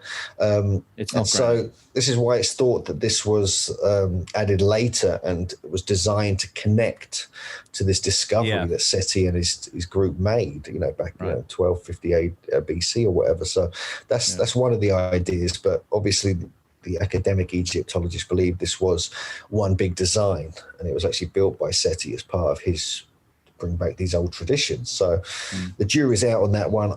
I'm with the old school. I think it's older. I think it's got this different orientation. There's been some research even on the archaeoastronomy of it. There's people like Freddie Silver, who's like an alternative historian. He believes that this would align precisely with Orion, going back 10,500 BC, which matches the whole kind of Sphinx idea that Hancock and Bevol put forward. Oh, yeah. Mm-hmm. This going back to the time of Leo and so forth. And, there's something in that kind of rings true with me. But, there's so little research and dating has actually been done here is quite startling. Yeah. And of course, these walls are beautifully, artwork is just, and some of the colors are still showing, and this is thousands of years old. Like, this work it's beautiful, actually, to get in here and look at this. And so is clearly dynastic. Is the roof over there overhead stone? Because there's like this staggered pattern on that roof. That those lights. They're modern repairs and additions of the skylights, but it was a constructed tunnel. Yeah, and a lot of it was probably caved in. Yeah, I think a lot of the roof has been reconstructed here as well. Okay, so that a lot of it has been moved around. I mean, obviously they're able to move anything in the Osirion virtually because it's just too damn heavy. So what's written in here? Giant. They telling a story on the way down the hallway? Is that the idea? I haven't read an analysis of it, but yes, I'm assuming there's a number of stories being told on there. It's absolutely covered. I mean, one of the ideas that Andrew Collins he talks about when he came on our previous trips. There's a lot of research on Egypt. He's one of the top people on it, in my opinion, and he thinks it's this whole elaborate ritual and story of Osiris, and was played out. And so much of that was probably part of this route going down into the underworld, the duats and so forth. And so even in the Osirion, there would have been a giant megalithic roof over most of it, possibly all of it. probably a few gaps, which I still believe were used as part of like a solar kind of light phenomena thing, lighting up certain parts of the site at different times of year.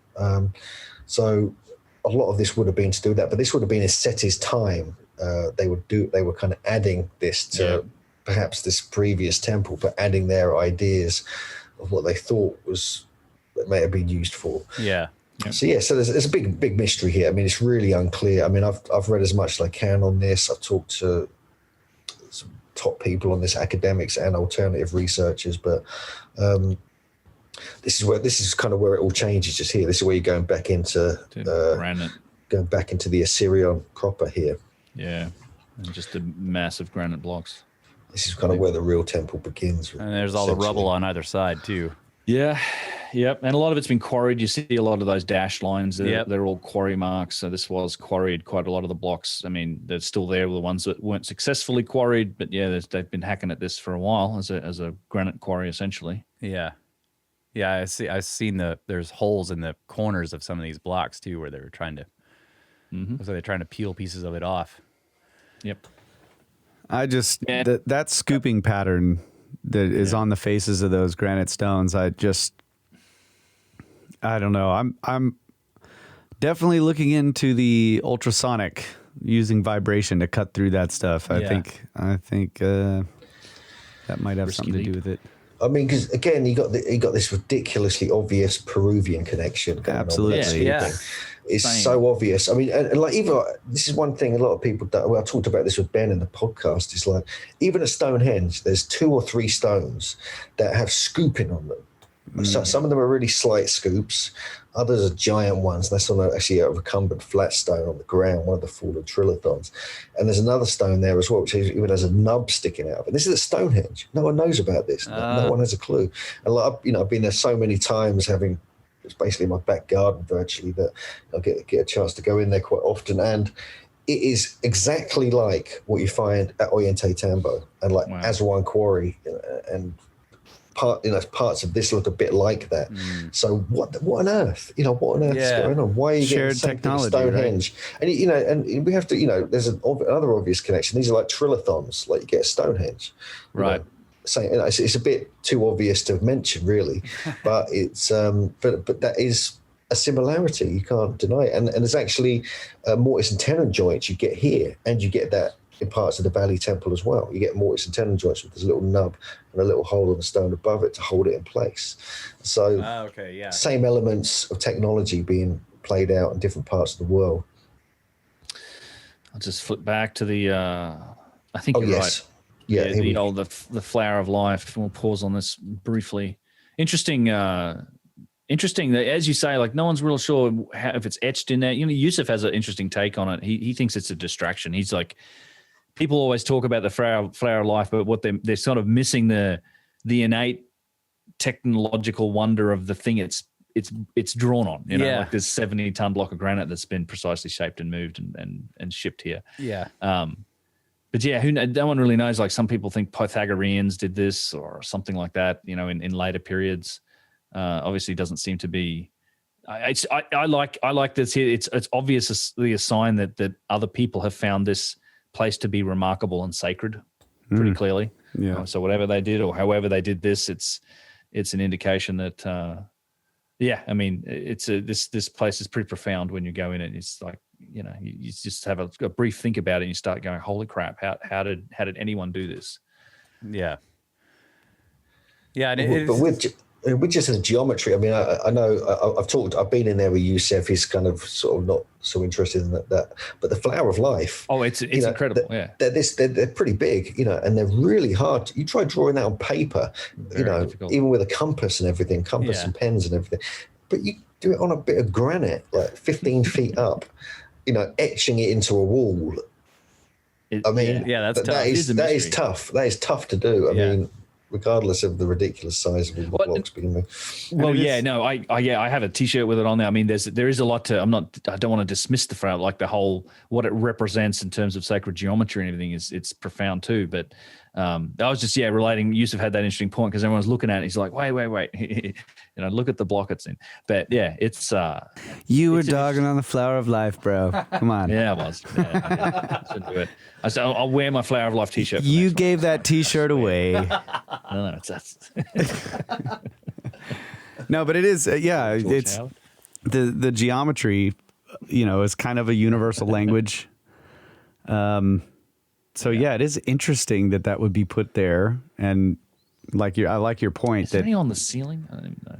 that somebody would look at that and say, okay, this is other people are recognizing that there are geometric principles Does at it- work in the structure yeah. itself. Does it show up in other Egyptian art anywhere?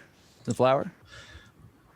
That's a good question. It is. I don't know, but they were certainly using them same geometric principles. Yeah, of course. Right. Yeah, in the just the design of the sites, without a doubt. I mean, look at even your favorite guy Ramesses was, having the symmetry and the With his geometry face. and his Yeah. face. Yeah. Yeah.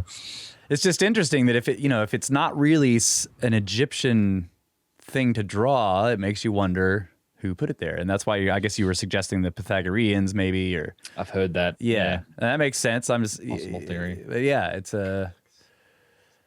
But That's I good. agree. That's also, I go that's a back good to point. Yusuf. Yeah, because there's Giant one blocks. thing, because that would have been full of rubble when the Pythagoreans and the Ptolemaic people were there. Probably. Yeah. So they were probably just sitting on top of the rubble, It could have been. Could have been, yeah. etching it in, so they wouldn't have had to climb up scaffolding, perhaps. So there could be Floating in some a practical canoe. reason why they're in that. Yeah, if it was full of water, yeah, for sure, Yeah.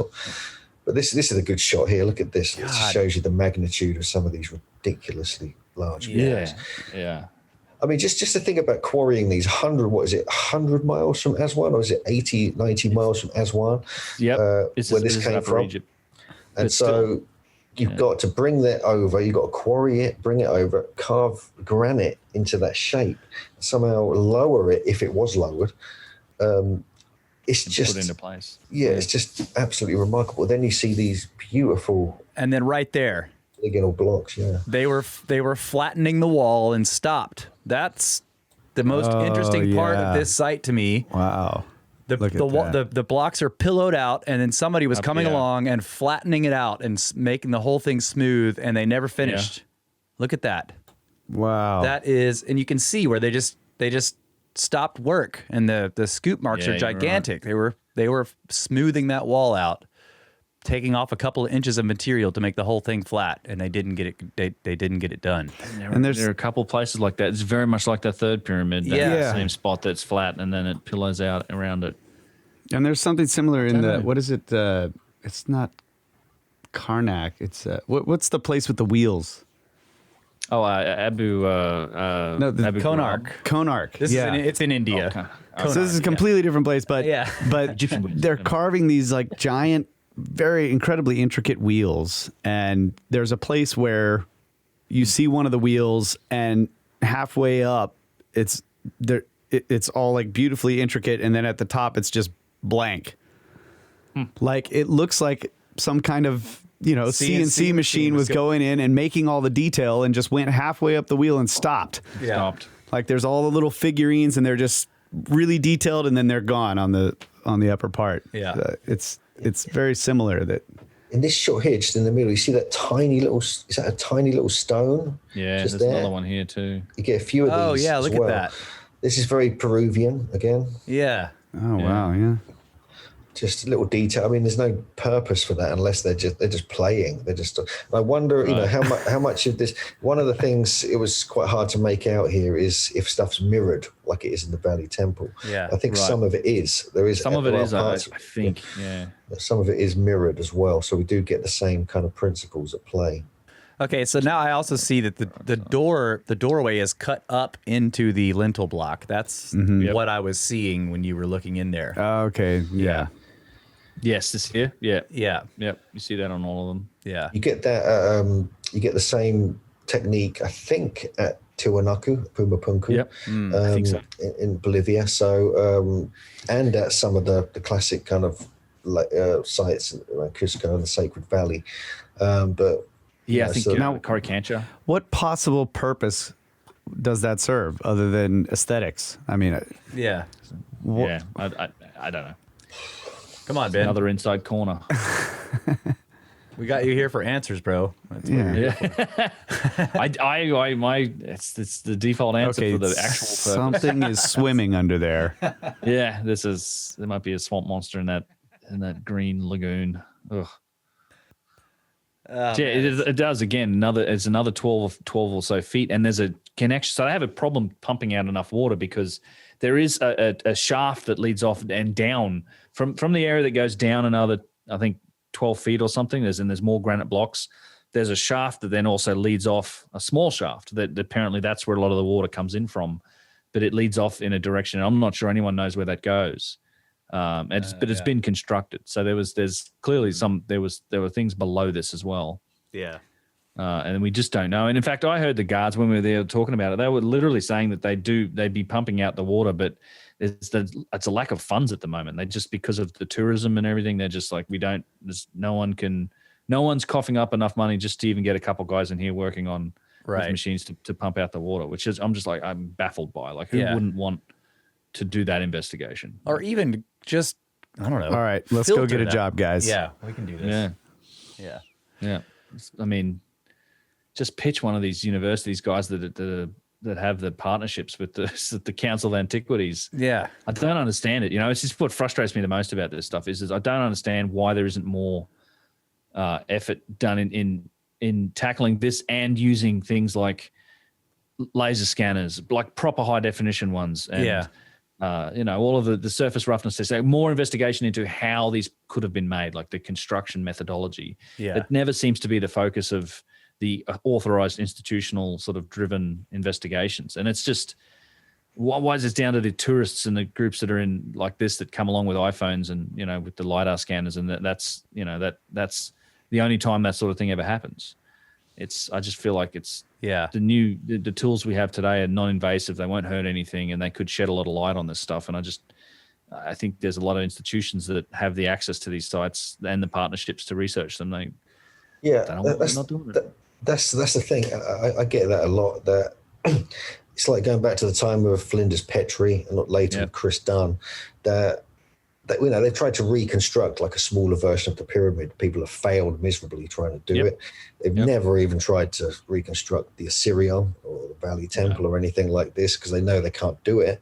But one of the things Petrie kept coming up with, which is what Chris Dunn commented on, and I've kind of been looking at Petrie stuff over the years, is that as technology developed during the 19th and 20th century, it suddenly became clear how they may have been able to do things like the core drills, for instance, because there was a time when they were discovering these core drills before that had even been invented in modern times. And as technology moves on in our era, it almost parallels what they were capable of back then. And so we're going to reach a point, not too far maybe in the future, where suddenly we know how they did it because our technology can actually match that.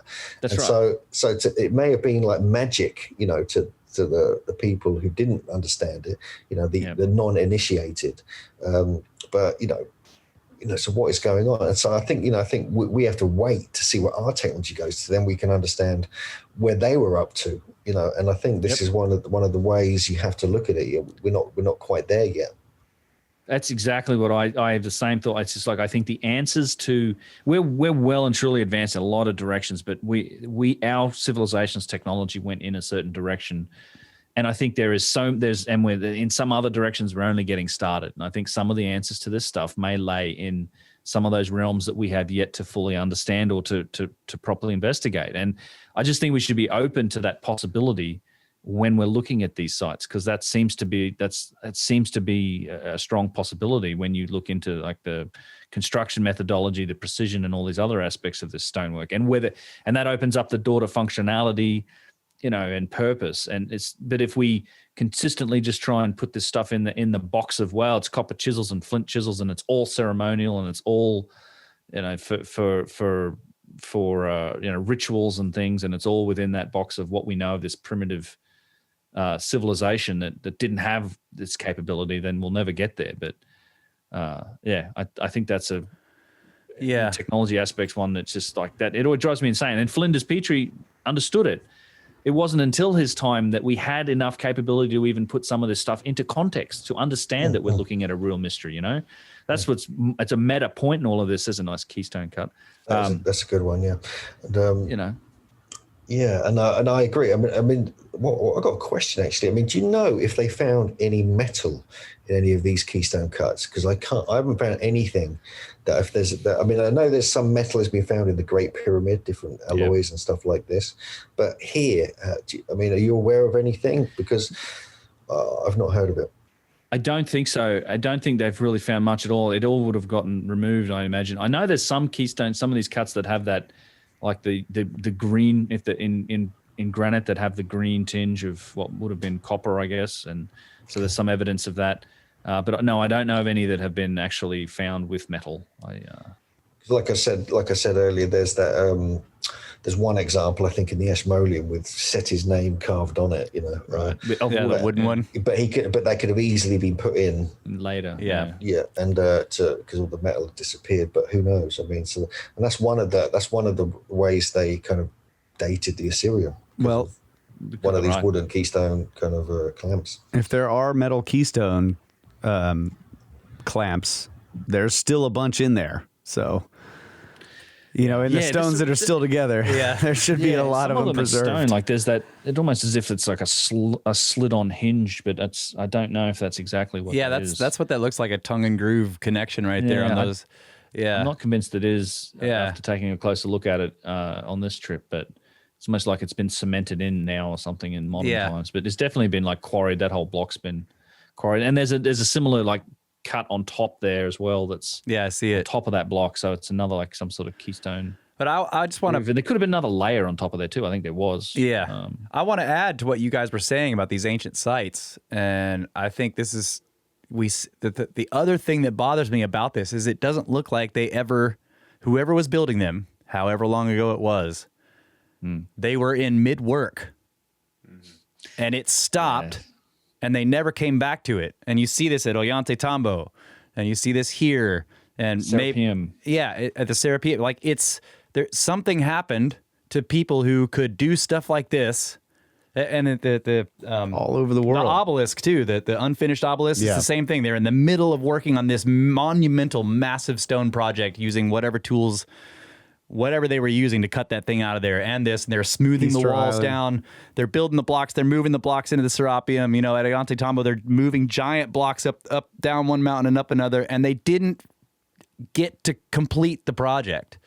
That's the thing that haunts me about so many of these sites. Is it looks like a construction project that never got completed, and the people who were working on it never came back to it, and it implies something happened that was catastrophic. Right? This is.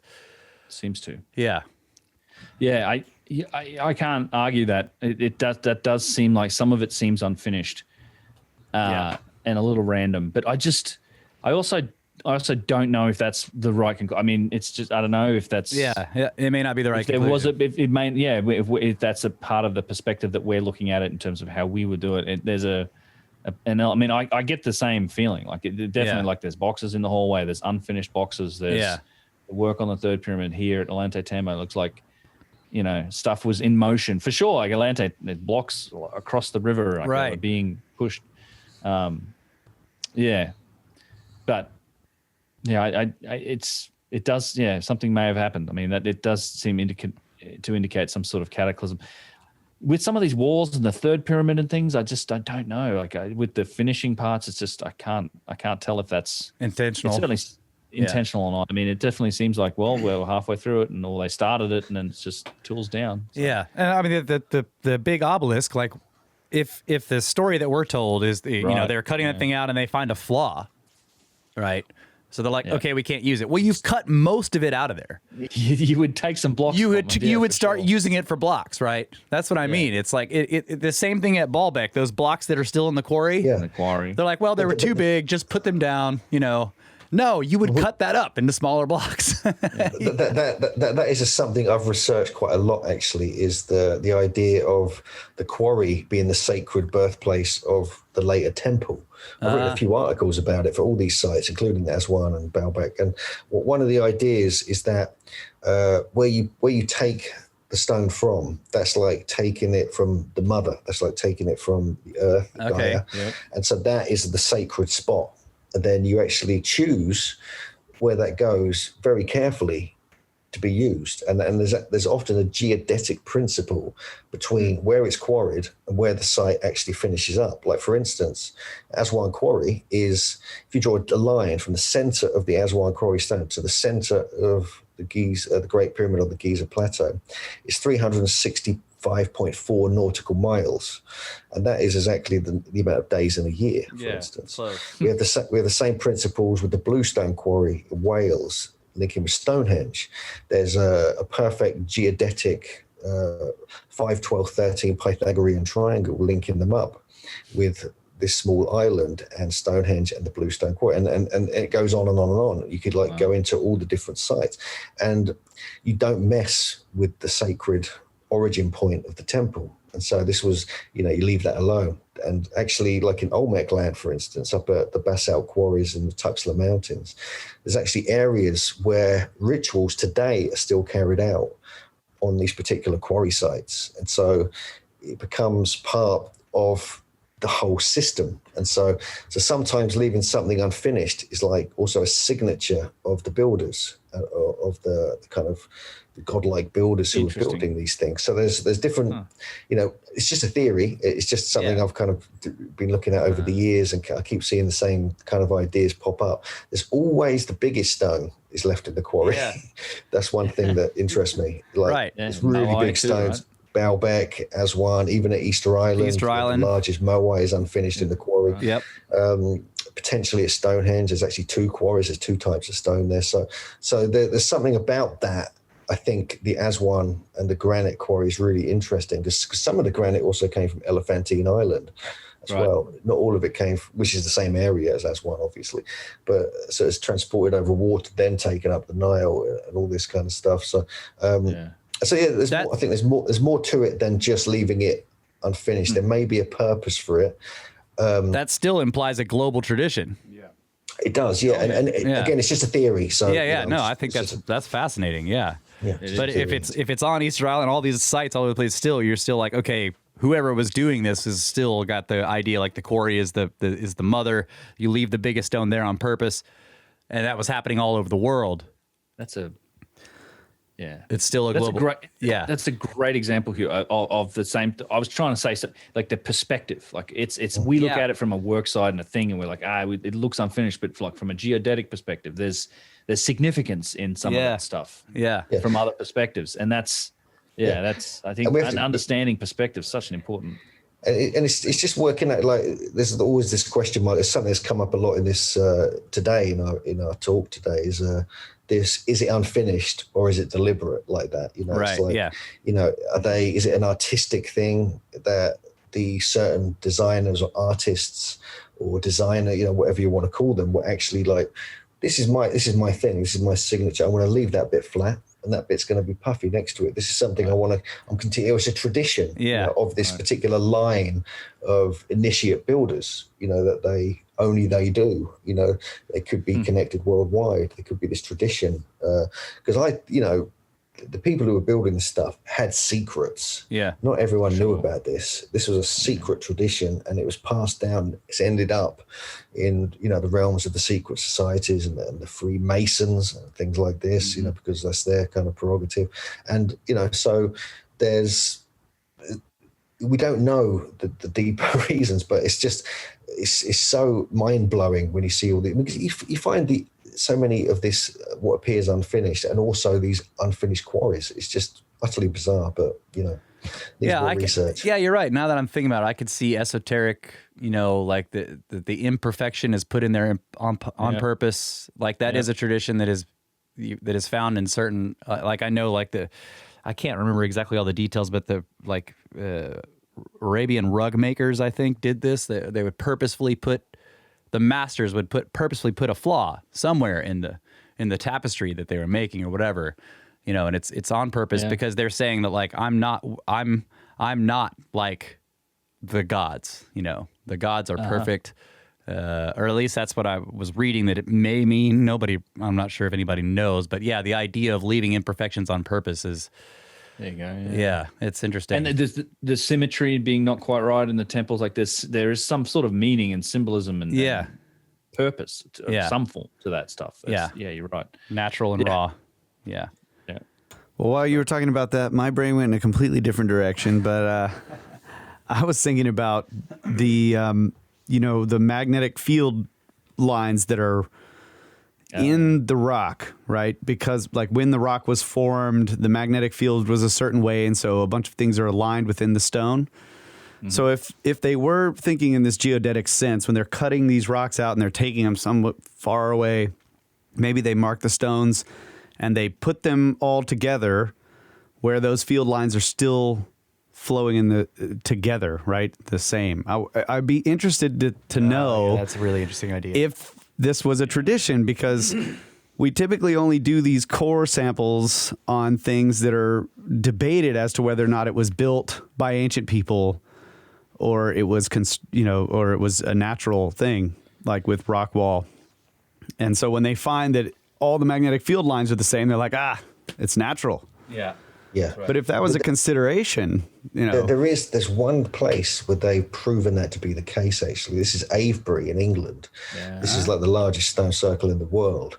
And also Olmec sites, Olmec heads, for instance. Some of them have magnetic hotspots in the temple on the side of the head or in the belly on some of the later ones in southern Guatemala. This has all been tested and it's researched, put out there. At Avebury, every single stone in Avebury Stone Circle, for instance, there's 99 stones, maybe 100. They're huge stones. This is seriously megalithic, this place. And every single one is magnetic north, is aligned to the next stone. And to the next one, and to the next one. They're not, and they've been tested thoroughly. So somehow they knew the orientation of the magnetism within each stone and lined them all up. And then down the avenues, the megalithic avenues at Avebury, all the stones point to each other in a sort of straightish line. And so that is certainly something going on with that. And I don't know. I mean, I assume that was going on in Egypt. It's just, it makes sense because of the sophistication. And if we look at, obviously, Chris Dunn, I mean, his work on the Giza power plant, that would apply there. Yeah. Oh, absolutely. So, yeah. Very cool. Yeah. Wow. Well, that's another 30-minute segment. Sand has run out. Man, that's been awesome, guys. Yeah, this has been great. Yeah, it's been Happy good. to do it. Yeah. Thanks for joining us, Hugh. No, I appreciate it. You've just taken me on a little guided tour of a couple of sites I've missed and I really want to get back to. So delighted. This year. Yeah. Yeah, good stuff. All right, guys. Thanks so much. Hopefully we can do it again sometime. And, we shall. Yeah. Sounds like a plan. Thanks, guys. I appreciate it. And hopefully see you all in Egypt sometime. Yes. Yeah, let's do that. Yeah. That'd be great. And get you guys there as well. Yes. All right. Cheers. All right. Thanks a lot.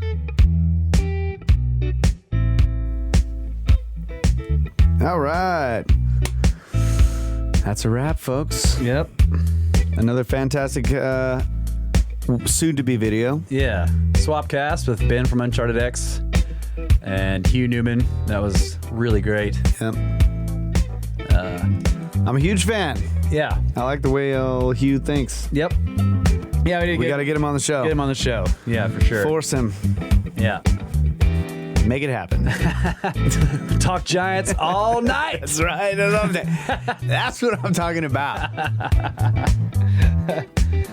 Yeah, so it was cool to go to those sites. Like I think the Osirion has fascinated me from the beginning of my explorations of Egypt. Just in theory, of course, I've never been there. But I remember you coming up the tower, and I was pointing it out to you on Google Earth. I was like, "Look at this thing!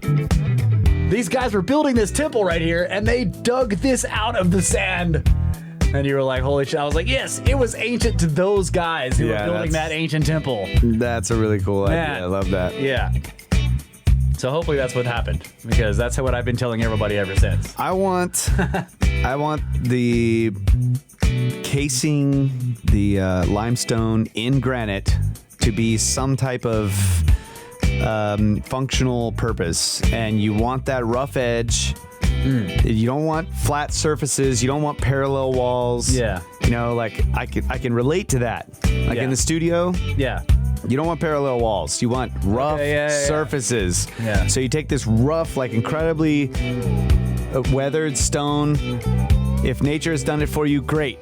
Case it in granite because the granite has the different electrical properties and such. And so you've got inside and out. It's like this, almost like a battery.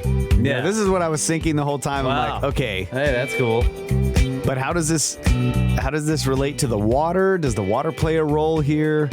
You know, you've got these ramps, these swinging one-way doors, because I know those doors can only open one way. Direction. I saw that too. So that's a check valve. Yeah. That's the kind of stuff I was thinking, and I just, Yeah. You remember those videos that Ben played of Yusuf showing the different conductivity of the granite versus the limestone. They built the little jed pillar. Jet pillar. Yeah. Badass. Yeah. So that's where my mind was going the whole time. I can't help it. Hey, if it's not functional, if it's all ceremonial, then hey, we need to learn a little bit more about the soul. Yeah. Because we need to build stuff like that. Yeah. And if it's functional, if it's technological, then we need to start looking in a different direction with our technology, because that is amazing shit. Yeah. That's right. Yeah, I agree with that. I think that, we're builders, and that's the angle we come at it from. So, I've had conversations with people about this, and they come at it from the spiritual aspect and everything. I'm like, maybe it's both. Yep. It's like a machine, but it also encompasses their spiritual aspects, their understanding. Everything that they did. And that's the ultimate beauty. Yeah. That is the ultimate beauty. Just put it all in there. Yeah. I love it. Like Granite. You know what? John Anthony West said, it was all together. The science, religion, this was the same one thing. Yeah. Love the mysteries, folks. Yep. And we love you. We always have. Always will. Good night, Adamu. Get back to work.